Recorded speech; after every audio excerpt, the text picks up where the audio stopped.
Well, thank you very much for coming. I really appreciate it. This is a really important race, obviously. Thank you for the opportunity. We've already met under the very same circumstances with your opponents. They chose Wednesday and Thursday, and you chose today. Okay. So that's the way that happened. We met on Wednesday with Tom Cooper, Greg Loney, and Greg Tompkins. Yesterday we met with Barry Blackman and Max Carrera. And today we're meeting with you guys.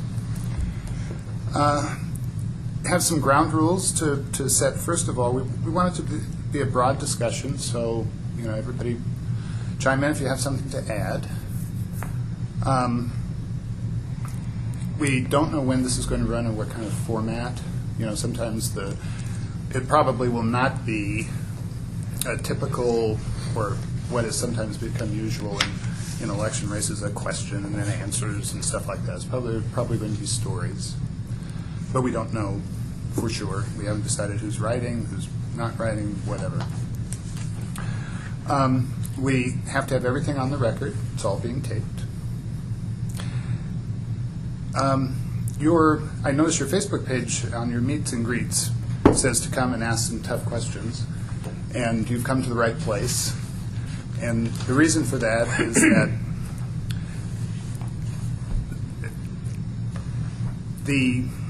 your opponents are very outspoken, and you can be as outspoken as we assume that you will be.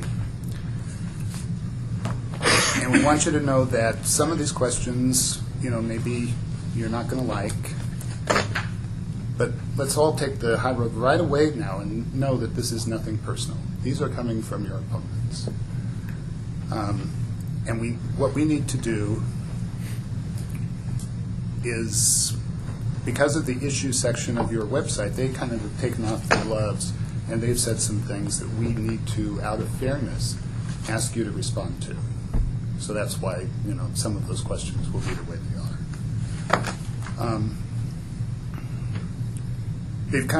And so you're aware, they've kind of come out swinging. And so, again, you'll be asked to respond to them, and we'll write down your responses, and that'll be it. We'll go from there.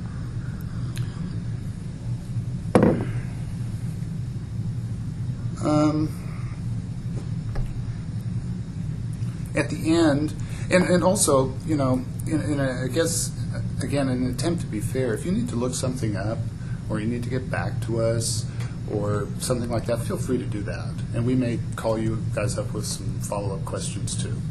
If you want to clarify something that when you left and think, I don't think I made myself clear, or I need to get some more information, it's an open book interview.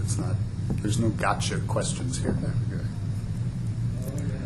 And at the end, we'd just like to have you provide us with contact numbers so we can know how to get you. I think we have your number, but your guys' number in case we need to have it.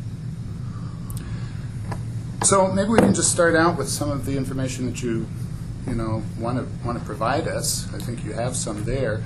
On your website and your personal appearances, you've listed your accomplishments of your previous goals and what you'd like to do in your second term and your challenges. And if you discuss that with us, tell us what you want us to know. Sure. Well, we brought some information for you, Good. and we'll just, that would be great.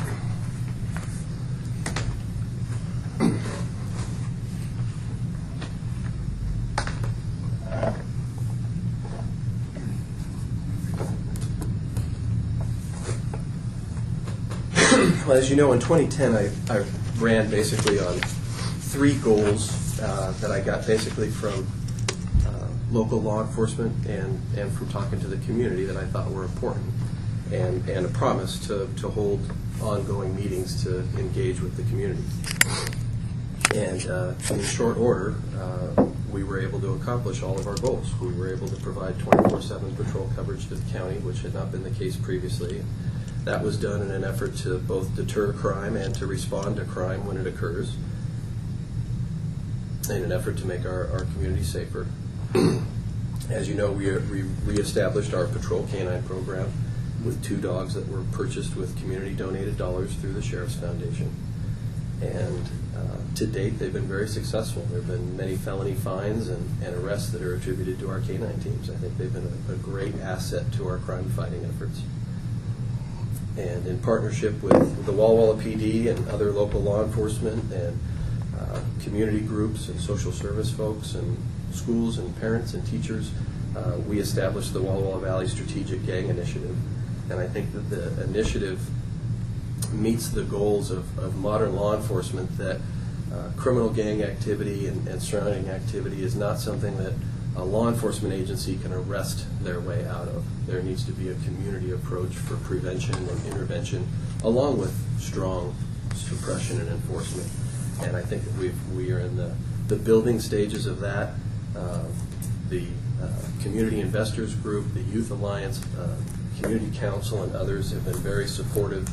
And one of the things that I see as a game changer moving forward is if we can establish that clearinghouse for hope concept that we've talked about.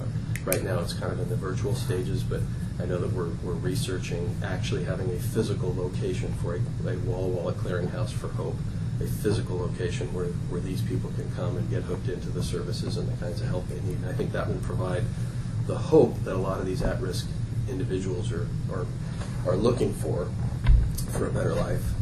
And as you know, we established quarterly Sheriff's Roundtable community meetings.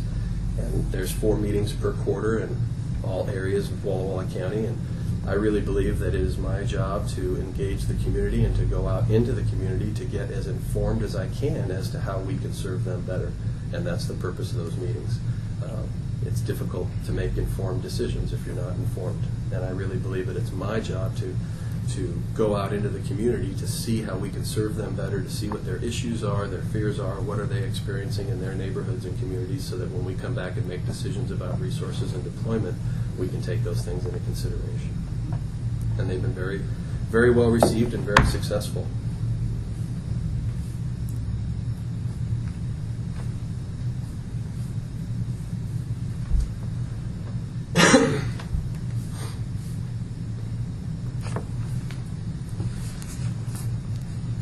Anything else? I mean, goals for a 4th term?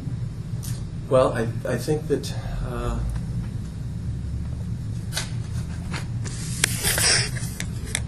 Another 4-year term now?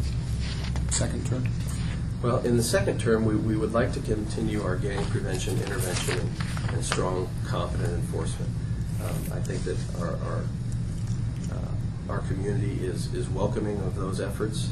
And I think it's really important to partner with the Youth Alliance for a Clearinghouse for Hope and continue that work, and continue the work the Community Investors Group is doing, and continue the joint social services, the opportunity call-ins for at-risk youth and families. And I think that that's important work. And as you know, it's just in its infancy, and that will be a priority. How will it rise to the next level? More involvement from the people that need these services. As you know, Chief Bieber and I held a number of town hall meetings, and the reoccurring theme that we heard from the public at those meetings is that they would like a location that's easier for them to connect into the services that they desire. And one of the things that we know from our experiences, Chief Bieber and myself, is if you do have a person that is looking to change their lifestyle and do something different, you want to seize that opportunity. You don't want that person to slip through the cracks, or you don't want to make receiving services difficult. Because if that is the case, then oftentimes you'll lose that opportunity, and sometimes people go back to the path of least resistance, or what's easier, or what they know, and that's exactly what we're trying to change. Mm-hmm. Anybody else have anything to add that they want to add right now? Okay. As you know, we've partnered with county schools, and we will continue to partner with them to further protect the schools and the staff and the children that attend there. We've done some enhanced training for school officials and first responders and school officials prior to school starting, and that has been well received, and information and training is powerful. We will continue the school resource officer at Wahai as long as we can. We will continue our DARE program at the county elementary schools.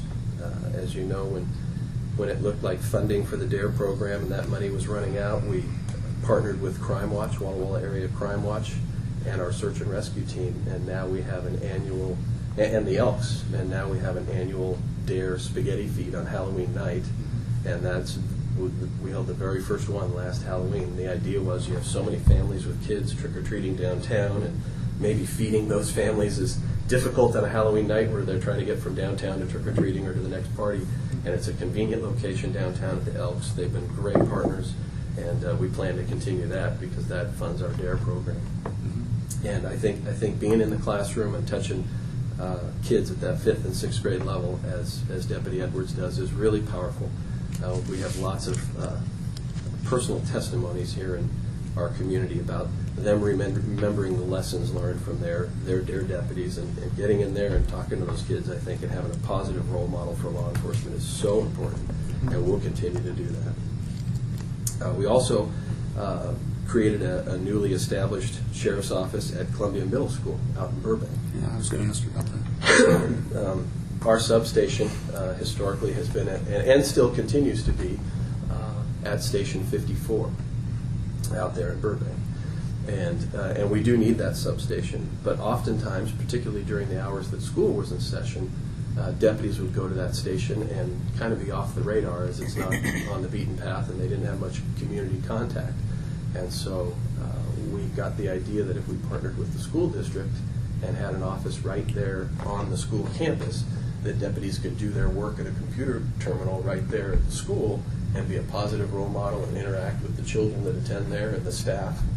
The police car would be parked out in front, maybe be a deterrent for anything bad happening, but also be more engaged with the school community there. And so we partnered with Dr. Lou Gates, the superintendent out there, and he was very receptive, and the office is now up and running and with an interlocal agreement, and it's been really positive. I think they really appreciate the deputy being there. That's great.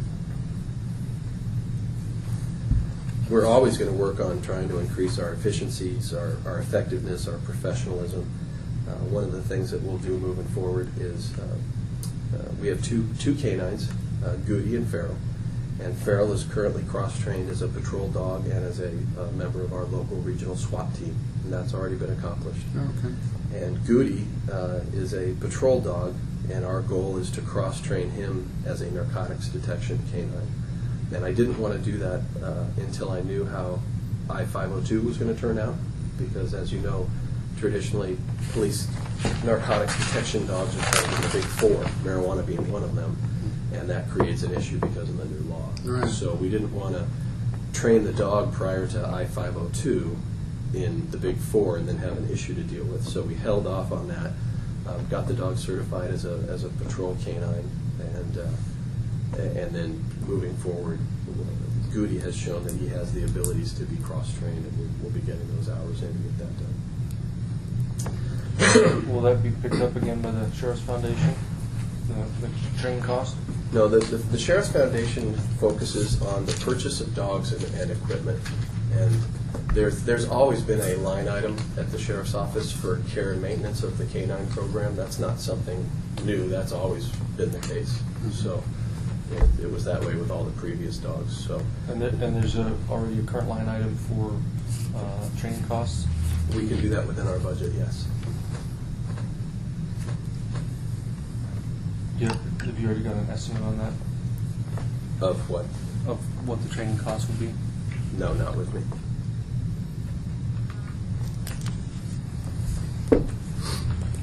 Okay, in terms of the crime statistics, and this is great, you say that last year they were down more than 19% total. But it is, and maybe we can put it into a little perspective, and I'm glad Chief Fulton's here, because it's 1 year of statistics in a very small county. And we kind of had a joke sometimes when I used to do a crime stat story every summer, remember, and I'd call you up and it'd be up and down and up and down and up and down, and I knew exactly what you were going to say. If it's up, we need more resources. If it's down, look at what a good job we're doing. And we kind of had fun with that. But You had fun with it. Yeah. You laughed. But crime has been generally declining here. We did a project, as you know, years ago, I think it was 2012, that crime's generally been declining here for decades, since 1980. For all of the county, including the city, but for all of the county, reported incidents are down where they were in 2012, more than 40% since 1980. So could you put that in perspective? Isn't this perhaps just a continuation of that? It's great news and a continuation of great work.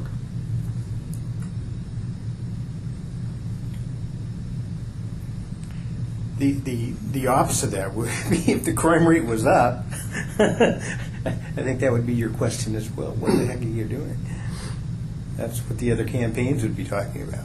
Well, they might, crime is down, it's a although good one thing. year, that's my point. And then, I was Well, trying to look, they've even though changed. it's 1 year, Mhm. it's significant. It's almost 20%. Mhm. So that to me are significant numbers. That's a good accomplishment by the team that I gave them kudos for. That is representative of a lot of hard work of the men and women of the sheriff's office that accomplished those goals. Okay.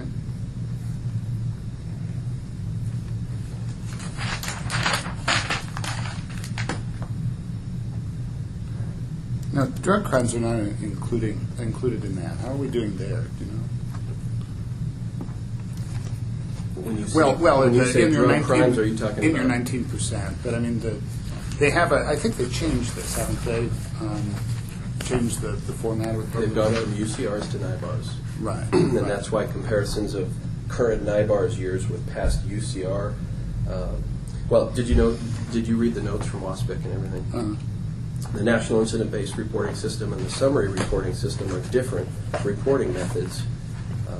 NIBARS is replacing the UCR's summary reporting. So once an agency converts to NIBARS, you cannot compare the statistics submitted via NIBARS to the summary UCR's submitted Right. statistics. That's the method of collection is vastly different. Yeah, this is coming straight from the FBI and WASPIC. Right. Right. So we did become NIBARS compliant early on. I believe it was in late 2011. And so our 2012 statistics and 2013 statistics are completely NIBARS compliant. So, but comparing those percentages or numbers against prior UCR summary numbers would not, it'd be apples and oranges. Right. Yeah. That's what I was. And so when you say this is only 1 year, that's correct. But this is the only 1 year that we have with NIBARS statistics. Okay. Yeah. Almost 20%. You're right. Is significant. It's a great job by a great team. Just to follow on that two-part question, I noticed comparing these numbers to WASPIC, you combined forcible fondling and forcible rape into one category rather than leaving them separate. Was there a purpose for that? Your question is inaccurate, so I can't comment. It's in the WASPIC numbers. They have forcible rapes up 400%. Forcible fondling is down 20-30%, but they were separate categories. On your numbers here, they've been lumped into forcible sex offenses.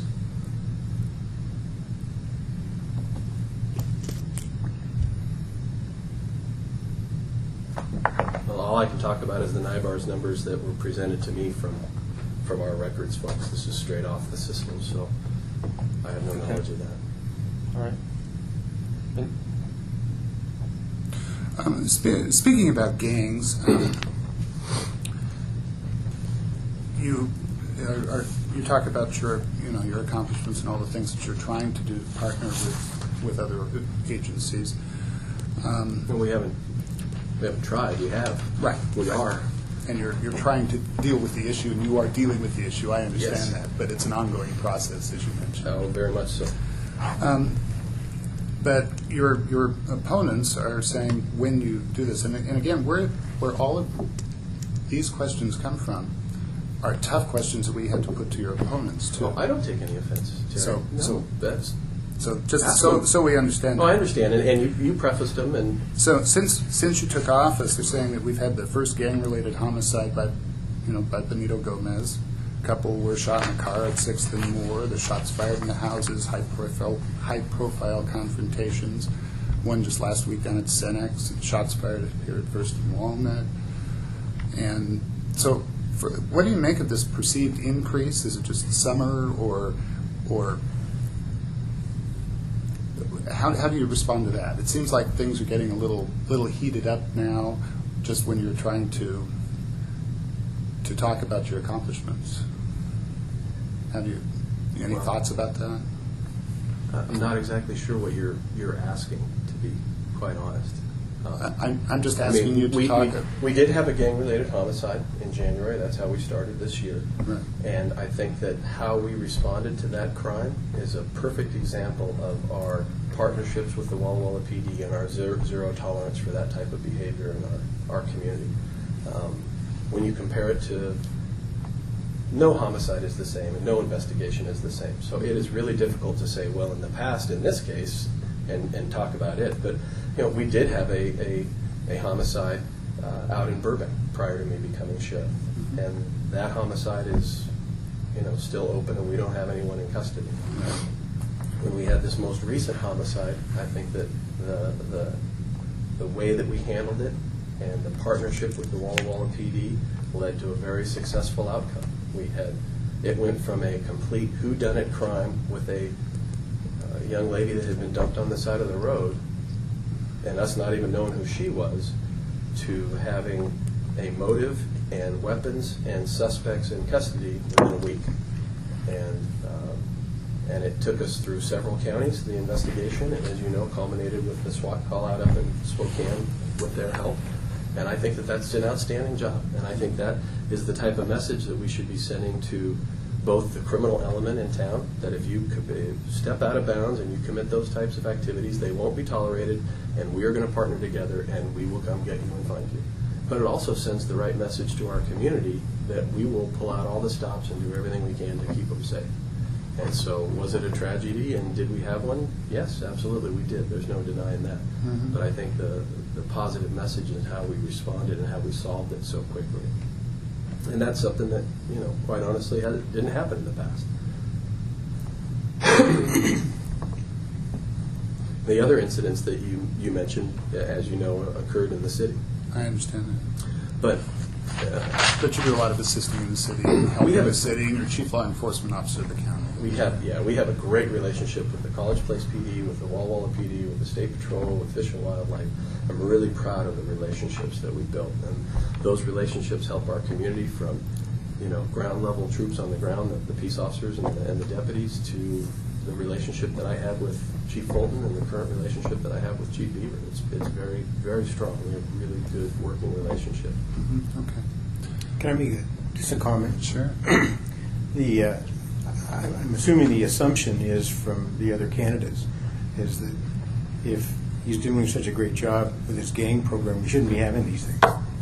You know as well as I do that we're going to continue to have criminal activity going on. I think John hit it on the head and nailed it with how he's dealing with these problems. And it's not a Walla Walla PD problem or a Walla Walla County Sheriff's problem. It's all of our problem, and everybody's working together to solve them. And I think that John has brought that together. So we're still going to have crime. Right. It's still going to be out there.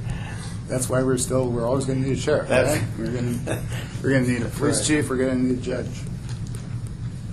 And just for my edification, and at the same time, if I just could clarify that, at the same time that investigation was going on and we're working on the crime, we're still focusing on the prevention and the intervention pieces. During that time period, I can recall attending a meeting for those things. So we're continuing to work on the front end to try to prevent that gang recruitment and that revolving door in the front door. We're trying to work really hard. The Ink Out program, what a great example of an intervention program. You guys are all familiar with that.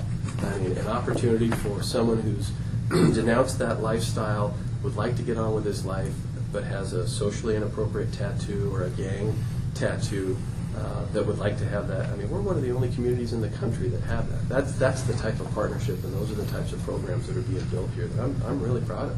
Mm-hmm. And I love being a part of it. I think in the long run, these things are going to be game changers.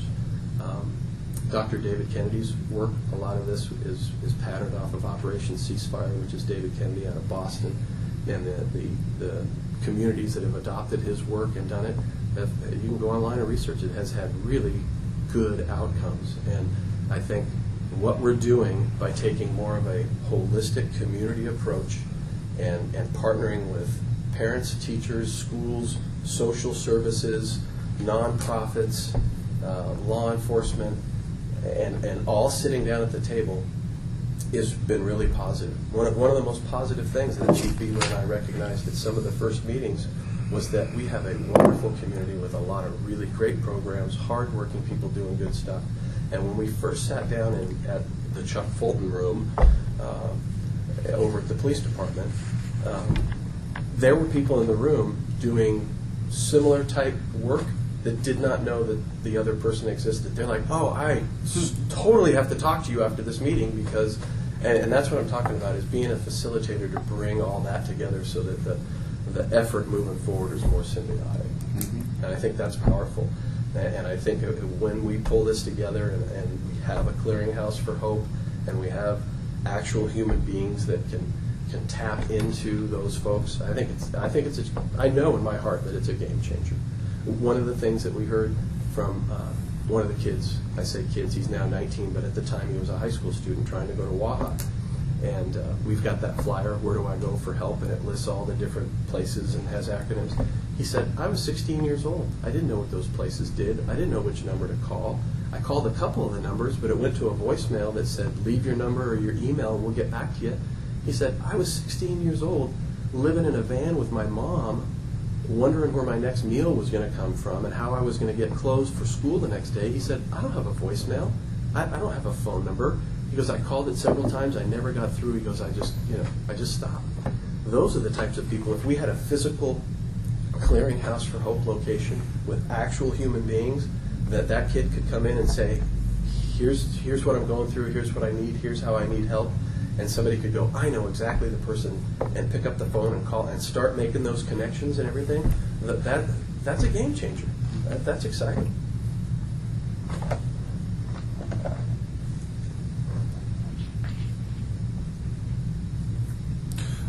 And again, just for my edification, also it might help in different stories I write about the Jessica Olivos homicide. I kind of knew about the arrests from the beginning, thanks to your cooperation, and I certainly appreciate that. We worked together in getting the information out. Read the probable cause affidavit, trying to get that information out. We put a news release.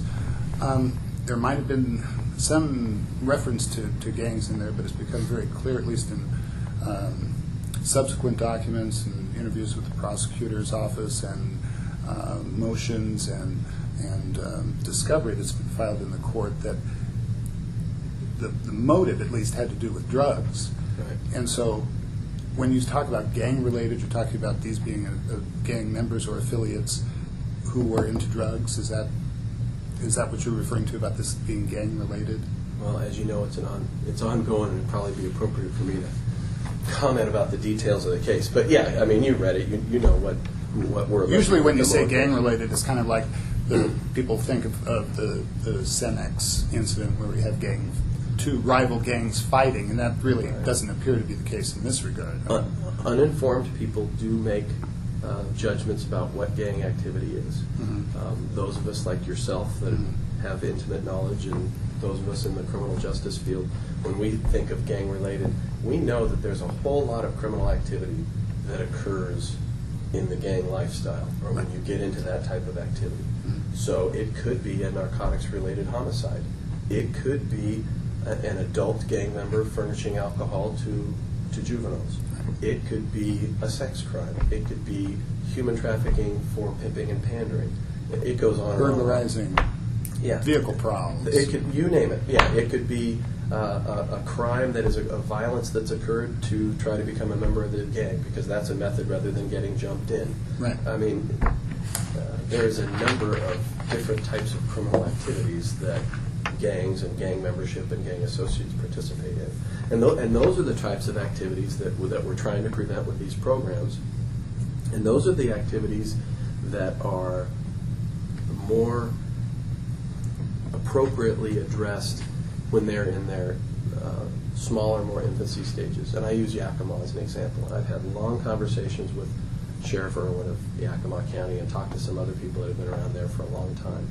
And I'm not comparing ourselves to Yakima or bagging on them, but it's a good example of occurrences occurring in a rural Washington state town where they weren't addressed rapidly and in the manner that we're trying to do. And gangs and narcotics are problems that can quickly grow out of hand in a community. And me, personally, I would rather get out in front of them and address them than have them grow out of control and chase them from behind. And that's what our efforts are all about, is trying to preserve the quality of life that we have here in Walla Walla County. We have a high quality of life, and we have a wonderful town, and we have a wonderful county. And my behind-the-scenes job as sheriff is to maintain that and to make sure that we have a community that attracts quality doctors and attracts quality professionals and keeps current businesses like, you name it, Rail-X, Boise Cascade, Nelson Irrigation, Key Technology. I mean, we have world-class industry here. We have world-class art here. We now have world-class wine here. We've always had world-class agriculture here. And those things, it's more difficult for those things to flourish or be maintained, and you sure don't attract a whole lot of new ones when you have an area where gangs and narcotics are out of control. And so we know that we get good doctors in town because we have a good school district, and those doctors like to hunt and fish and enjoy the wine industry. And I mean, what a great place to come and be, Mm-hmm. And it's our job in law enforcement to maintain that. I'm proud of the relationship that we've built with the Chamber. I'm proud of the relationship that we've built with the Port of Walla Walla. I completely understand their mission and what they're trying to accomplish for our community, and it's my job to partner with them to make Walla Walla as safe and as good an area as it can be so that they're successful in their mission. Mm-hmm. Good. Let me just interject. We talked about some of these programs, the Clearinghouse of Hope and some of these other things. But how do you see your role in those things? Obviously, budgets are continuing to be a difficult issue nationwide. Where does your position as sheriff fit into supporting those programs? Well, I'm obviously the law enforcement component of that initiative, to have zero tolerance for the things that we talked about. The Operation Ceasefire model that we get from Dr. David Kennedy has a strong law enforcement component to it. But when it comes to the moral voice or the help piece or the hope piece, my job is to be a really strong advocate and a really good partner for those programs and those organizations. It's important that I'm a strong partner with, Steve Moss just announced his retirement. But we had a great relationship with BMAC and with C2C and with CYC and all these different organizations. It's really important for them to know that we support them and that they support us. The authority that we have as peace officers, and we're public servants. We accept a public paycheck. There is an expectation from the public for the service that we provide, and that's appropriate. And I strongly believe that the badge that we wear is a symbol of public trust. And our job is to be really good public partners. Next issue maybe we can address is the 24/7. That was one of your goals. You accomplished that goal. Mm-hmm. It actually is shared by your opponents. They think that 24/7 coverage is good. Mm-hmm. By the way, we all listened to your radio interviews too. All of you did a very good job in the radio. This is kind of a background in terms of a foundation in terms of trying to line up some, or at least get an initial idea of where your positions were and line up some questions, and then you posted the issues, things on your website, and then other things were brought out. But anyways, you clarified or explained very succinctly the difference between 24/7 coverage and a 12-hour shift, and also explained where they can go back to the 8-hour shift if they want to, or whatever. They're totally separate things. We understand that. And you say most of the deputies love it. It's a real morale booster, and Tom Cooper and Barry Blackman agree. They agree that most deputies like this. They say it's mostly because they're only working about 15 days a month, but yeah, they like it, and it was just, I guess reapproved or something. It's ongoing, and it's doing well. But both Tom and Sergeant Cooper and Sergeant Blackman believe that, and expressed that on the radio and to us in interviews this week, that they believe it's potentially dangerous. It leads to impairment leads to people being very tired after 9, 10, 11 hours on the road, being called to a very serious situation at the last minute. It can maybe not lead to the best investigations. They're also citing, I don't know if it's scientific, but I haven't looked at it myself, but I think there's some indications there that they believe that sometimes if you're driving around for 11 hours or something, you could be as impaired as the drunk driver. So they cited a WSU study. WSU study, okay. So can you address some of those concerns, or do you agree with those concerns, or because I know this was their idea, and It was indeed the strongest proponent of 12-hour shifts was Tom Cooper. You just absolutely had to have him. He was the strongest proponent in favor of it. Mm-hmm. When we were looking at covering the clock 24/7, and you correctly categorized it, the issue really is providing 24/7 patrol coverage to our community. And the reason being is we want to be out there to deter crime, and we also want to be on duty to respond to people's emergencies. It's tough to deter crime if no one's on duty, and it's really difficult to respond if there's no one on duty. So what we did was when I became sheriff, I met with all the deputies one-on-one. I met with corrections officers. I met with administrative services staff. And I asked them things that they'd worked there a long time, and I was brand new. And I said, what are the things that I can do to help your work and to help your life be better? And everybody had opinions. And one of the common reoccurring themes from the deputies was that they were unhappy with how their deployment schedules were. It was difficult to schedule vacations. It was for the younger guys because it was based on seniority. They weren't having any weekends off. They were missing children's events and activities and on the weekends, etc. And so we looked at many different ways as to how we could adjust our deployment of resources to meet our goals while accomplishing and trying to make things better. I'm a firm believer that if you have happy employees, that they will perform better, you'll have less personnel problems, they'll treat the public better.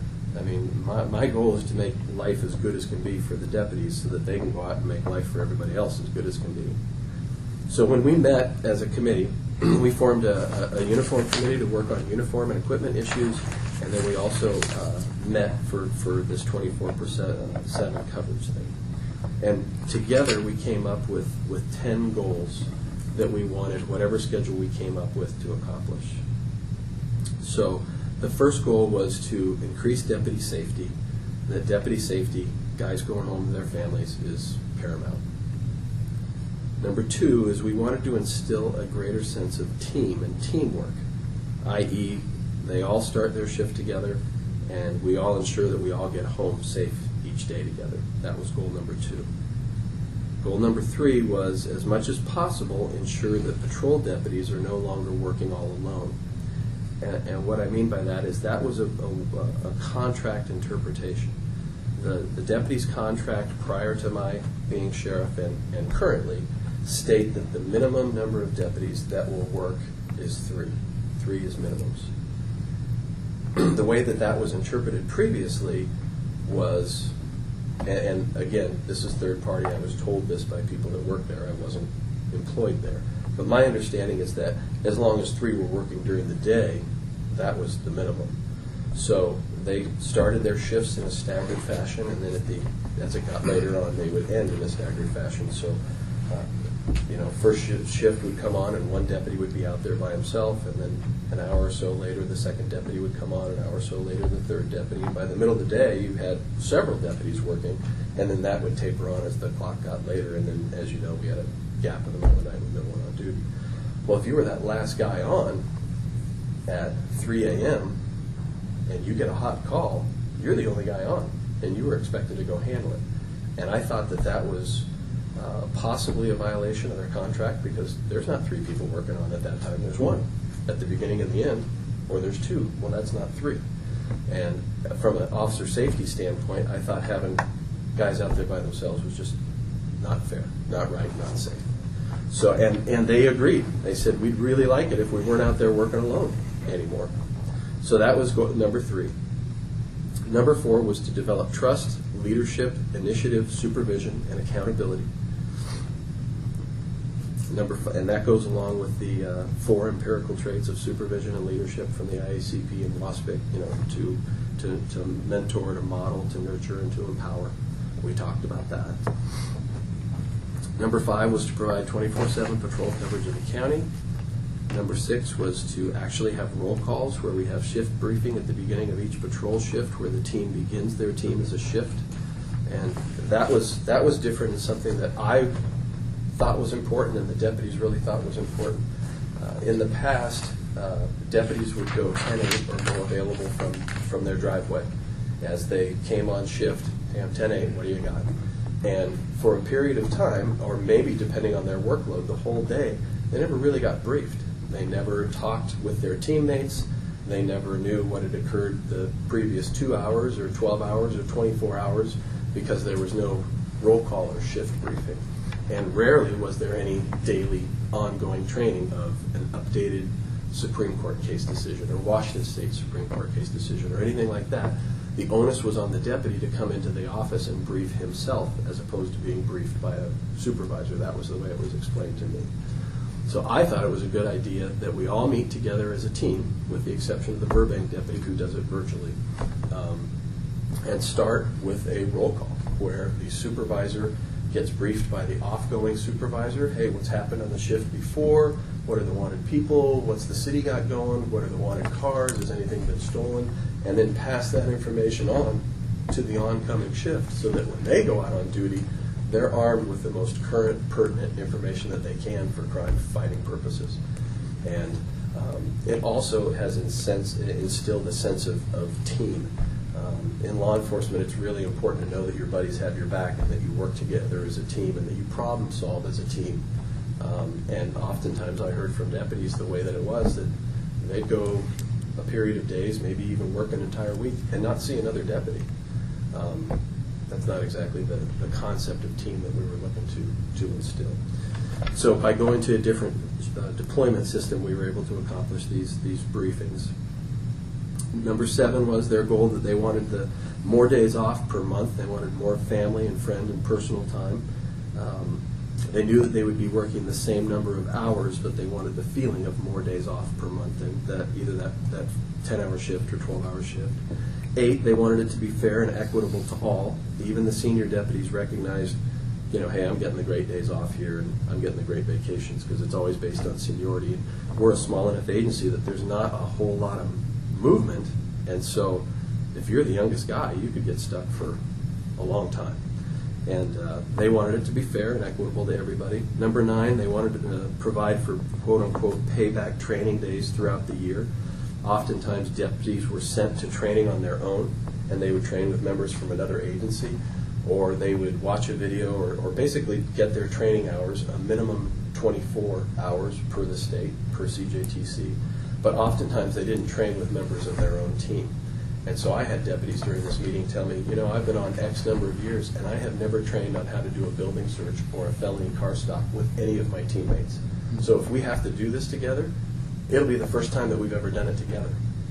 And they're like, we'd really like some practice before we had to do a felony stop for real, or before I'm going through a building looking for an armed suspect. We'd like some practice together as a team. And I thought that was a great idea. So that was goal number 9. And goal number 10 was to utilize squads for data gathering and accountability. And so in trying to meet all 10 of those goals, they really liked a modified Pittman schedule, and that schedule was presented to me, and I did a lot of research on it, and I read the same studies that say it's too long, and I've read things that say it's just fine. I used my own personal experience because I've worked 12-hour shifts, and we went to them. And so much so that the corrections officers really liked them, and they asked to amend their contract and wanted to go to 12-hour shifts. And the police department, so much so that the officers there really liked the schedule that we were working, and they asked to go to it. And if we encourage guys to, if they feel tired, to not drive if they are tired. We encourage them to get proper rest when they're off duty. We encourage them to be physically fit. I mean, all the common sense stuff we've done and addressed. And in my research and my personal opinion, I don't feel like it's too long. But then again, I don't really, I'm not the one working the shift. I'm not working a patrol schedule. I'm working my own hours, different from the hours that they work. So we did, when we amended the contract, we did put a clause in there that allows them the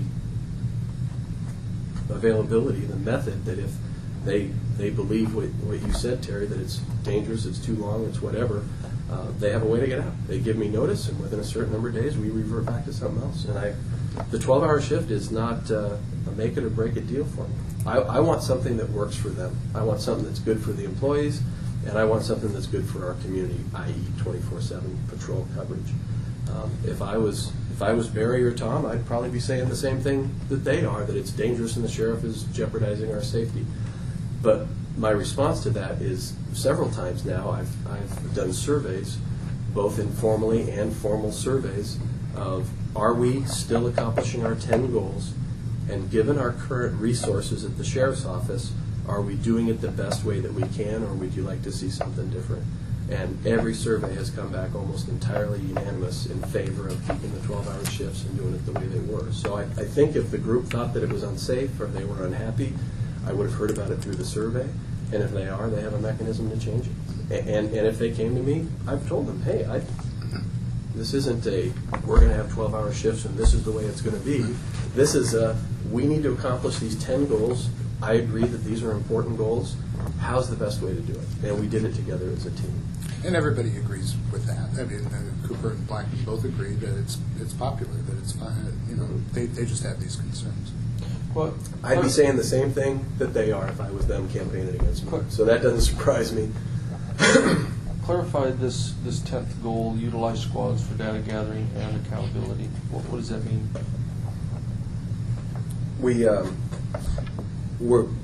We initially adopted PARSTAT. Are you familiar with PARSTAT? I am.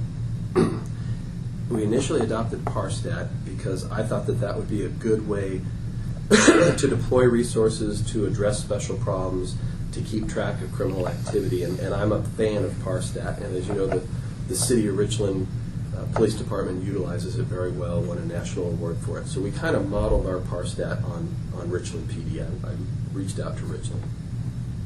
And I learned that in very short order that our software programs are not, don't allow us to get timely information in a user-friendly fashion fast enough to do PARSTAT. So the PARSTAT meetings weren't as effective as I'd hoped that they would be, and we went away from it. So number 10 was originally designed for PARSTAT, so that we'd have PARSTAT stats for each squad, A, B, C, and D, and we could compare productivity and how many contacts an officer was making, or how many numbers of felony arrests, or did one guy take one report in 8 weeks and somebody else worked their tail off and took 30? I mean, I'm making these numbers up, of course, but it gives us an idea of performance. And that was one of the initial goals, was that supervisors could modify workloads on the fly and say, well, gee, you've only taken 2 reports this month. Hey, why don't you help him out? He'll come over and do this, and why don't you grab that report for him?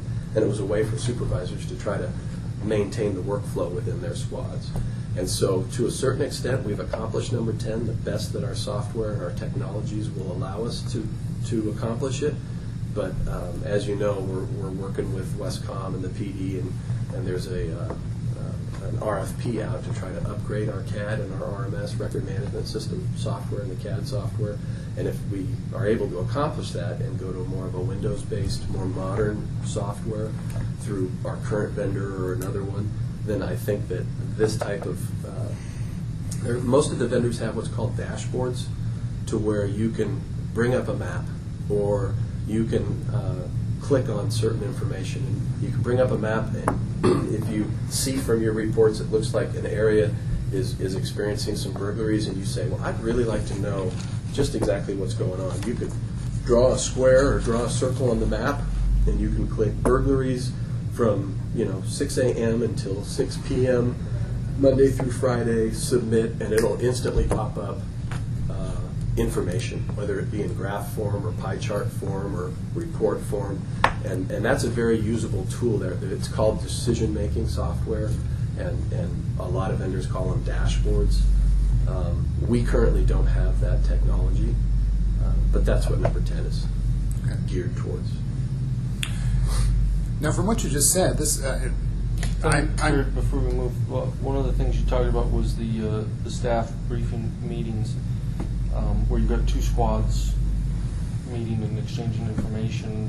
How long are those, and who's on patrol during that period? It varies. So are there people on patrol during those meetings, or is it a blank time? It varies. Yeah. Don't worry, these are candid, so if you could just go ahead and pretend I'm not here. That's really tough.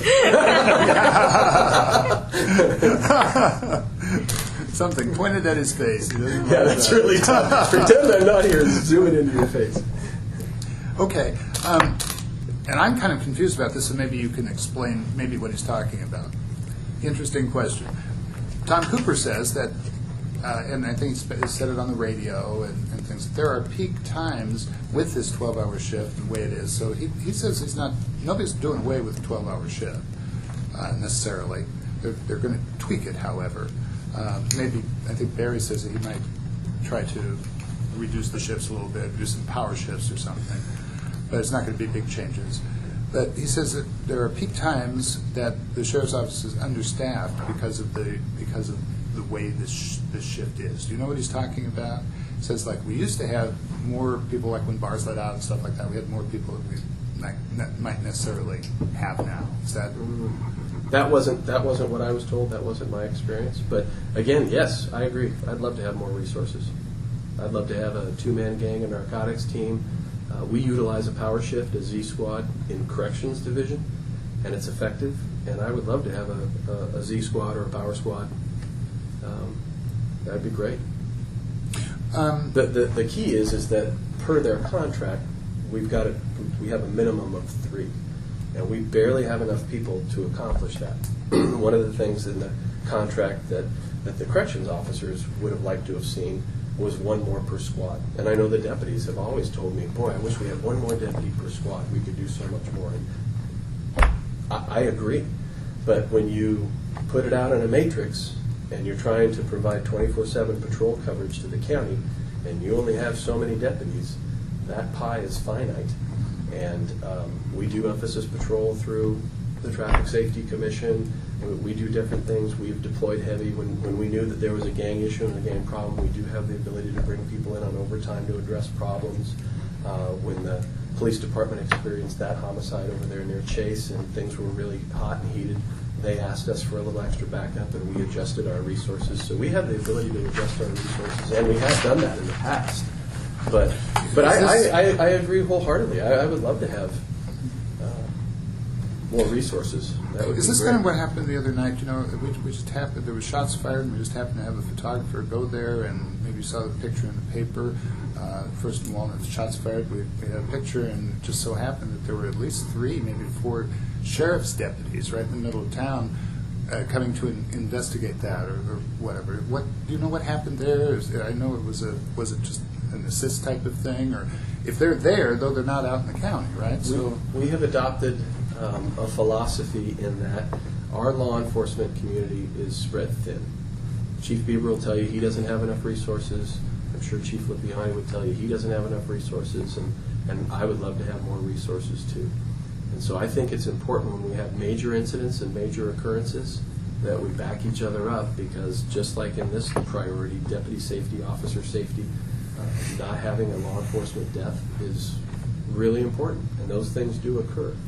And we are the county sheriff's office responsible for the entire county. And yes, the city police departments have primary jurisdiction. We don't step on toes, we don't jump calls, we don't poach. However, if our services are requested in an urgent, emergency, dangerous situation, we're more than happy to help. One of the things that deputies approached me when I first became sheriff was there was kind of an unwritten rule that if you were in the city and a hot call came out and a city police officer pulled up by himself, unless you were requested as a sheriff's deputy, you didn't go. If you heard a city police officer or college place police officer pull over a car that was occupied with more than one person, unless you were requested, you didn't go. And that was, and again, I'm just relaying what I've heard third party. I didn't work here then. But my understanding is that was kind of the unwritten rule on the sheriff's office. And I Is that actually, true, Chuck? Yes. Many a time I heard a deputy following a drunk driver towards town, following him into town for the city to pick him up. so I really believe that we're a team. And whether it's an officer in the police department or a sheriff's deputy or a fish and wildlife officer, we should do everything we could so that we provide service to the public and we make sure we all go home at the end of our shift. Way too many peace officers in this country in small rural communities just like ours lose their lives doing their job.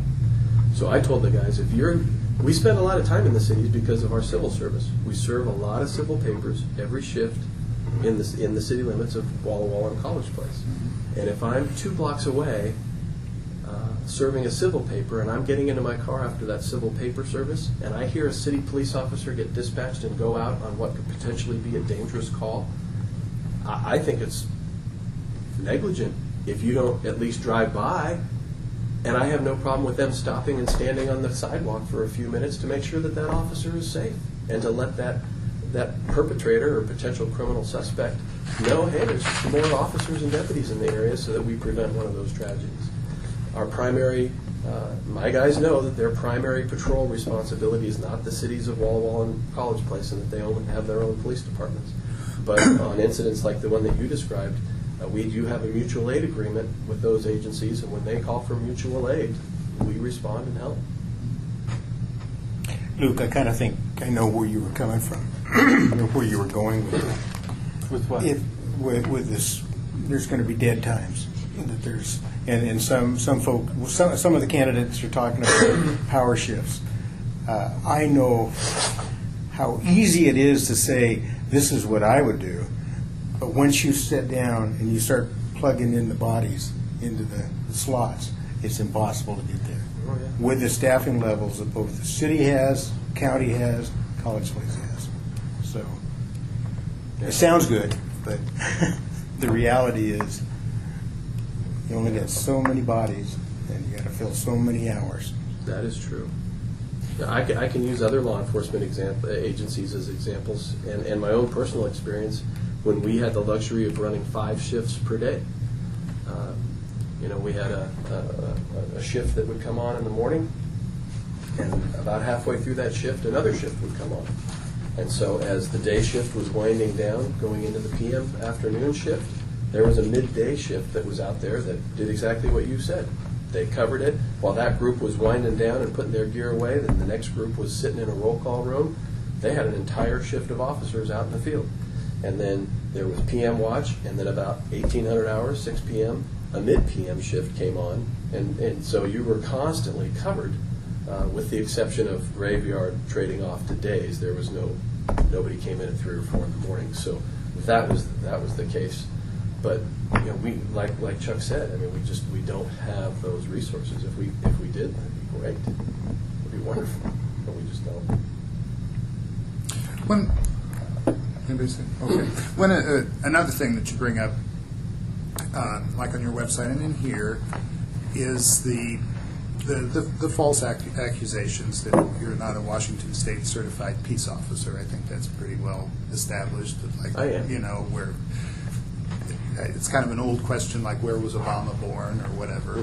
But you have some proof here. But that they're out there. You have a Washington State certified peace officer. One thing, though, that your opponents are saying is they question how long it took you to get this. How many hours did you spend getting this certificate? The state required number of hours. How many? I think it's a 80 or 90 hour course. 80 or 90 hour course, and It's done over 9 weeks. Okay. I mean, I did it the exact same way that every other lateral police officer into the state does it. Yeah, I didn't get any special privilege, and I didn't get any special academy or anything. I did the CJTC equivalent to the academy and took the same tests and went through the same process as everybody else.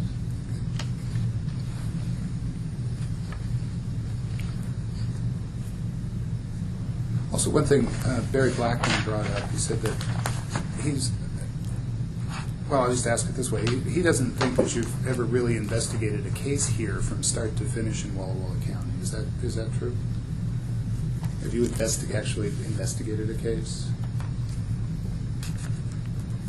On my own, start to finish? Yeah. I don't know how that's relevant. I don't know where he's going with that. The answer is no. I've been sheriff. I've been doing administrative duties. I've overseen investigations. I've overseen the running of all 3 divisions and everything that takes place. And I've conducted numerous investigations throughout my career at other law enforcement agencies and as an attorney and in Iraq. So I have a vast amount of investigative experience, but That's no, not your duty here. But that is not my I didn't role. do it either. Yeah.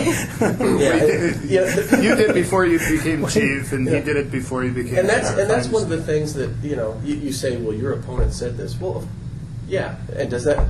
And to a citizen walking down the street, really, he's never done. It would have this shock value, and it would discredit me as the sheriff. That's why we're asking you these questions. Yeah. That's why we want you to respond. Right. But when you because if he's out saying that stuff, and if there's no response from you, understood, and I appreciate the ability to respond. I really do. But what I'm saying is, when you take a look at an entire person that makes up the entire candidate, and you compare my education to my opponents, you compare my experience to my opponents, you compare my accomplishments to my opponents, I'm in high hopes that the public will look at those things and realize, wow, he's our guy. He's the guy that we still want to be sheriff.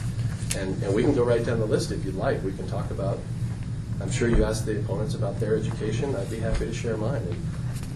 yeah, we see in there that you very clearly say that, Cooper has a 2-year degree, Blackman has GED. You have tons of experience. That's right off their website. And that is the case. Yes, I do have tons of experience. So Barry's saying that I've never conducted a criminal investigation here in Walla Walla start to finish all by myself. That is correct.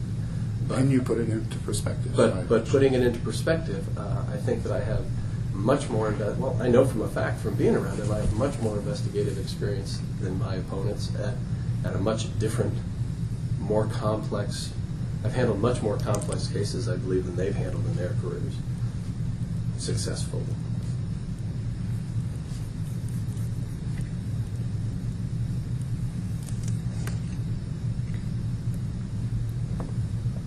And I go back to, just as a follow-up, I go back to that gang homicide. I'm really proud of how the team handled that.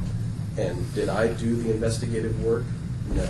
But was I involved in the oversight and making some of the connections and reaching out to some other law enforcement agencies?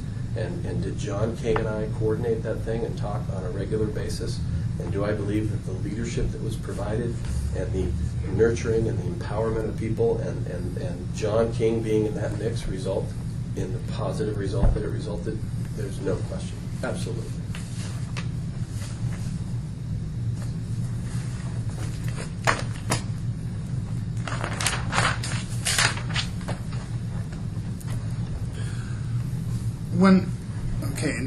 Another thing that's been brought up on your website, and now I noticed today it's. Can I go back to the comment again? One more thing. Sure. when you talk about investigative experience and never handling an investigation start to finish, I think that I know from being around them and talking to them that Barry nor Tom have conducted the types of gang investigations that I've conducted. I've worked undercover in my career. I know that neither one of them has worked undercover in the capacity for long-term that I did. And so those are the experiences that I think it's important to share with the public, that I can draw upon those. Where did you do that? At LAPD. And I think it's important for people to know that those are experiences in my lifetime that I can draw upon when circumstances and situations arrive here in Walla Walla. I'm very well aware of where I'm at and my tenure here since 2011. But that doesn't mean that I don't bring the capabilities and the experience to the table. Another thing that's been controversial are the comments that you made about Barry and his change of job on your website, on your issues page. And he now has a page on his website telling his side of that story, saying that what you're saying was a lie. There are several scenarios as to what happened with this, with his change of jobs. You wrote in the UB column that you wrote that you provided for us that he was discussing his plans to retire, and that's kind of what led all up to this. And your website says, however, that he doesn't possess the skills and leadership qualities needed to be a police administrator. And he was the source of continuous complaints. So, and then he has a whole different story. So maybe can you go back and give us a timeline as to what happened here, so we can know Sure. what happened, figure it out? Well, let's look at it big picture before we drill down. The big picture is, from Barry's comments and the things that I've heard from him and read from him, is almost as if there's some sort of entitlement or civil service protection to the position of chief deputy. A chief deputy to a sheriff is very similar to a cabinet member, to a governor, or to a president. And as we know, presidents and governors have the authority and the discretion to change those appointments at any given time for any given reason. It's within their discretion, the authority provided to that person. And people vote and say, we choose this person to sit in this seat, and we know that they're going to have to make some tough decisions along the way, and it might even mean changing out some of their cabinet members. The position of sheriff is no different. It's just at a smaller local level. And you guys know that as a sheriff in this state, per RCW, you get a certain number of political appointments, and those appointments serve entirely at will at the discretion of the sheriff. And I made a very difficult decision for the betterment of our organization and for the betterment of the community that we serve, that our community would be better served by Barry being a sergeant and bringing someone in that had the skills and the abilities to successfully do that job. And I'm proud of the decision. It was not an easy decision. I didn't like making the decision. That was not fun. However, in hindsight, looking back at how things have been since that decision was made and that move was made, I know in my heart that it was the right decision. And one of the things that makes me know that is the employees that work there are really pleased with the decision. Everybody loves John King. The partnerships we have, Including Barry Blackman, by the way. He thinks he's a very good guy. He's outstanding. Just like Ed, there's no question that he is an absolute consummate professional that comes with a high level of education, an enormous amount of experience. He's a cop's cop, people person, does the right thing for the right reason. Excellent, excellent, excellent leader and supervisor. And I want to bring that to the Walla Walla County Sheriff's Office through myself and through other people, so that we do those four traits, so that we model, we mentor, we nurture, we empower people, because part of my job as sheriff is to set the organization in this community up for success. And that means building as strong a leader for tomorrow as we can possibly build. And John King fits into that perfectly. Yesterday during our interview with Sergeant Blackman and his campaign manager, Mr. Carrera, neither one of them ever questioned your authority or your right to demote Sergeant Blackman. They said it was perfectly within your right to do it at any time you chose. His frustration was he felt that you weren't honest about that decision. How do you respond to that? I disagree. And the reason that I disagree is a lot of things that have been aired publicly, I would have never aired publicly. You talked about things on the website, things that have been written or comments that have been made. Those were a campaign decision and strategy to respond to things that were being put in public. And they were being put into play and being put into public by Barry himself. As you know, after the decision was made for Barry to be reverted back to sergeant, he wrote a letter after the fact expressing how displeased he was, and he brought it down here to the newspaper, and it was on your website, and there was a big article about it. As a matter of fact, he didn't. We obtained that through the commissioners, but we did obtain it, yes. Well, And it was run in the paper, yeah, but he didn't bring it down. It was brought. It was written and it was made public, Right, and that was not by my doing. right. But when things are written and said like that in public, I think it's my responsibility, both as a person and as sheriff, to respond to inaccuracies. So what did And happen? How did this happen? Barry was reverted back to sergeant. That was my decision. Right. You have it in front of you. Everything that I have written is accurate and correct. What were the continuous complaints? You say there were continuous complaints, like what? That's specific. Yeah, Barry has misstrued that, and he's made a public records request for those complaints. There's two types of complaints. There's complaints of misconduct that would generate an official report of misconduct, and we have done those, and those occur in law enforcement, internal personnel, like IA complaints, internal affairs complaints. And then there's just the everyday griping and groaning and complaining of deputies about certain things. And Barry was the recipient of complaints and griping from deputies that were unhappy about his performance. And that was part of my decision-making process, was that his subordinates were unhappy with his performance. And that played a certain part in my decision. It wasn't the sole factor in my decision, but it did play a part. How was he? How were they unhappy? What was he doing? That's water under the bridge, Terry. It doesn't matter. It would be helpful, because the thing that they're saying is that these must be lies, because they can't get any complaints. There are no specific complaints. So he said, I never heard any complaints. There's nothing in my personnel file about any complaints. He's not saying what the complaints are, so they must not exist. There's no proof that there are complaints. So what can you just give some examples as to what there's no question that Barry and I recall those events differently. That's become very obvious. So you shared them with him, because he said it came right out of the blue. He didn't hear any complaints. He didn't have any mentoring. He didn't have any consulting with you, and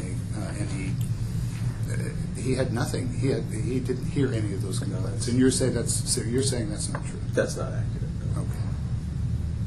No counseling, nothing like that. Excuse me? No counseling. That was the word I was thinking. He said I had no counseling sessions with him. He never told me anything. But that's not accurate. I'm aware that that's now what he is saying. But that's not accurate. But myself and my command staff and the people that were present during those meetings recall it differently. Okay. In that same line, from your website, under the section, why was Barry Blackman demoted? You write, Blackman was the source of continuous complaints from deputies and outside entities. Things simply did not run smoothly.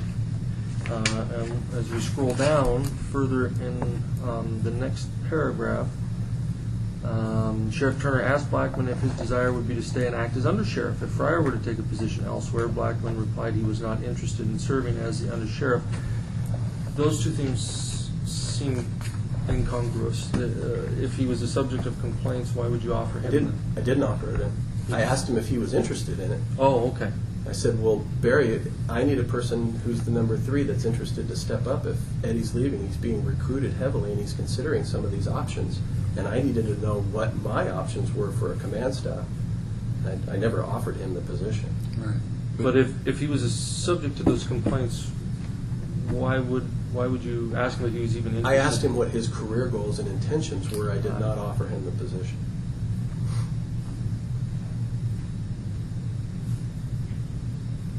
And in responding, he admitted that he was having difficulty running one division and had no desire to run 3.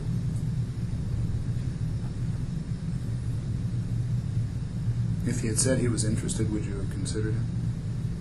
That never happened. But would you have? I mean, you asked him if he was interested for a reason, I guess, to get an answer, and if the answer was yes, I would don't you have speculate considered him? about water under the bridge and things that didn't occur. That's not the way the conversation went, nor what occurred.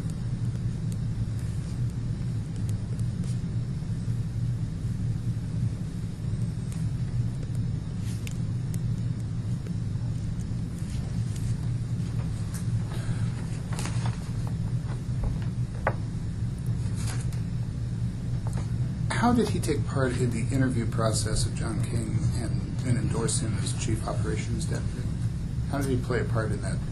And it was very fortuitous that John King dropped on the sheriff's office the way that it happened. John King and I were work acquaintances from the mid-1990s, and we were never social friends, and we weren't even really work friends. We were more acquaintances. I knew I worked with him for a short period of time, and then throughout our careers would cross, and I knew of his high caliber, and I knew of his outstanding reputation as being a really great leader and very popular on the LAPD.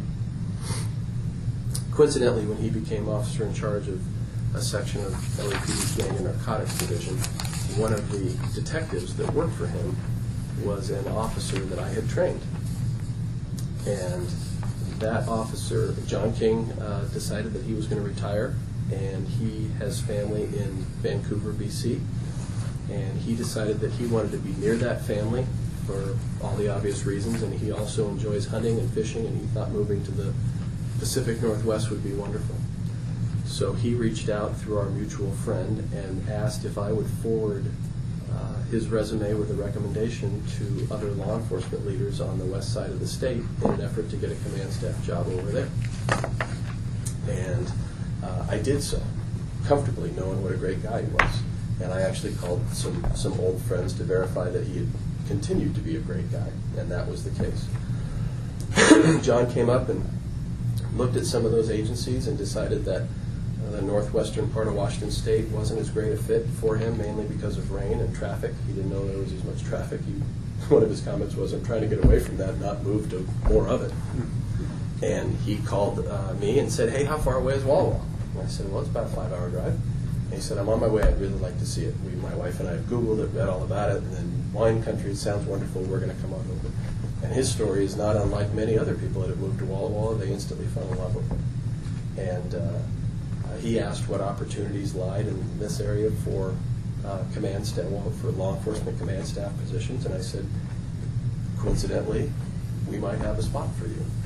And I said, it's very important that the Walla Walla Sheriff's Office is a good fit for you, but it's also really important that you're a good fit for it. And I would never bring a person into the organization and ram them down anybody's throat, so to speak. So what I did was I set up a series of interviews so that each one of my command staff members, including Barry, so we're talking Eddie Fryer, Keelan Harmon, Shandas Essen, and Barry, the 4 of them had one-on-one interviews for as long as they wanted with John King. We set him up, and John flew back on his own dime to be interviewed to make sure that the county sheriff's office was right for him and to make sure that we were right. And I told all my command staff, if he's not the good guy, the guy, and he's not a good fit, I got it. He won't get the job. And every single one of the command staff officers, including Barry, that interviewed him, highly recommended him and said he would be an outstanding choice to come to our agency and work here for all the obvious reasons. And so based on the unanimous consent of my command staff and what I know of him, he was appointed to the position, and he's been absolutely fantastic. Where did that interview take place? I don't recall. Do you know? Well, I know what he says. Barry claims that he only met John King once, and it was at your home for about 10 minutes around the kitchen table chatting. That's what he claims. He claims he never participated in an interview process. He says that he never recommended him. He said that he didn't think that you had interviewed anybody else, but that's what he said. He said, this is absolutely patently untrue. It's made up. I don't know what he's talking about. Now, do you have Barry's letter that was written to? You said that the commission you got through the commissioners. Do you have that letter? Yeah, we do somewhere. I don't know if I have Could we see it? I don't know if I have it wrong. Let's take a look at it. Doing that with you, Terry. January 9th? Yeah, we do one. Can I see it? Sure. I don't know what it says. It's interesting. I haven't seen it for a long, long time, but if I recall correctly.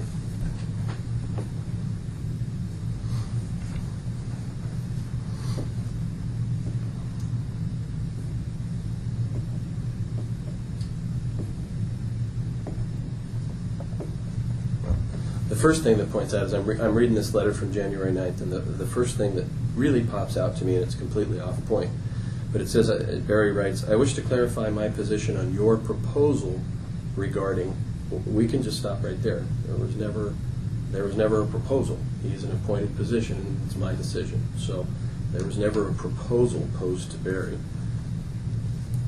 So that would be inaccurate. So in the 1, 2, 3, 4th paragraph, Barry begins by saying, I understand that John King may be an attractive prospective staff member. So I repeat, I understand that John King may be an attractive prospective staff member.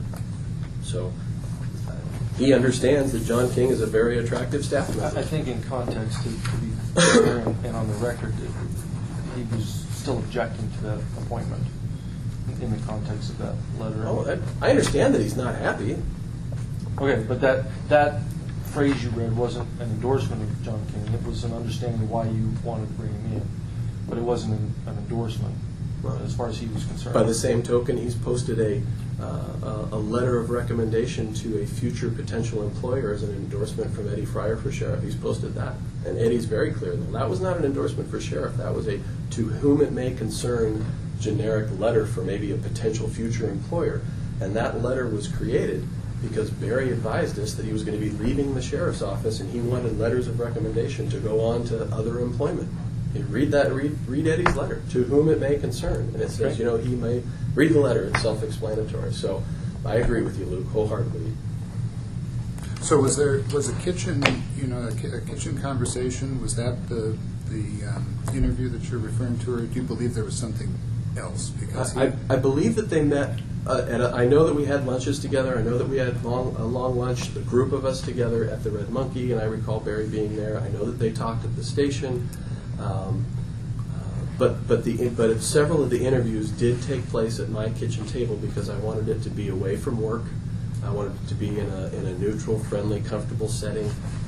I left them alone and wasn't present, and my recollection is that it was 1, if not 2 hours. It was a lot longer than 10 minutes, but that was a long time. And then you brought them together, did you, to ask for their recommendation? We have a minimum of 1 staff meeting per week, and we meet as a command staff and talk about and that's where it was office talked about. And we went around the table and asked what people thought of John King, and everyone really believed that he would be a positive addition to the sheriff's office. And at the bottom line, it's my call. And my call was that he would be a good fit, and history has proven that he is absolutely a wonderful fit. Okay, this is very short. Can we get some water? Would that be okay? Sure. I don't know Is the how tap well water- stocked we are. Well, I'll just go right into the bottle out of the tap. Oh, here if we that's are. Okay. Sure. This is all left over. That's inventory.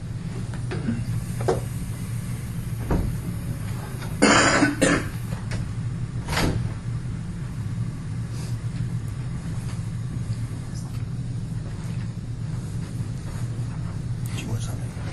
I'm good, thank you. Yeah. this is Where's kinda- the beer at? Yeah, I know. I don't think it's under there either. They probably drank it last night. This is from the interview yesterday that we had with Barry. This is a part of it is maybe part quotes. It's a synopsis, though. It's just not direct quotes, but this is my understanding of what he said. Okay. He said sometime He being Barry Blackman? Yes, Barry Blackman regarding this issue. Sometime around December of 2012, you went to Barry and said that Eddie's about to take another job. I have a friend who wants to take his position. I don't know when Ed's going to leave. So can I talk you into voluntarily taking a sergeant's position, and then I'll bring my friend up? That will create an opening for the administrator, and then after Eddie leaves, my friend will become the undersheriff, and then I'll reappoint you as captain. Any of that ring true at all? I'm sorry, I was a little bit distracted, so I missed the end part of it. I'm sorry. Okay. He said you went to him, said Eddie's about to take another job. He said I have. Let's just take it line by line. So Eddie was considering other employment. That's accurate. Okay. And I was trying to plan ahead for the future. That is accurate. And I have a friend who wants to take his position. I never said a friend. I had an opportunity with John King. Yeah. See, Well, just a minute.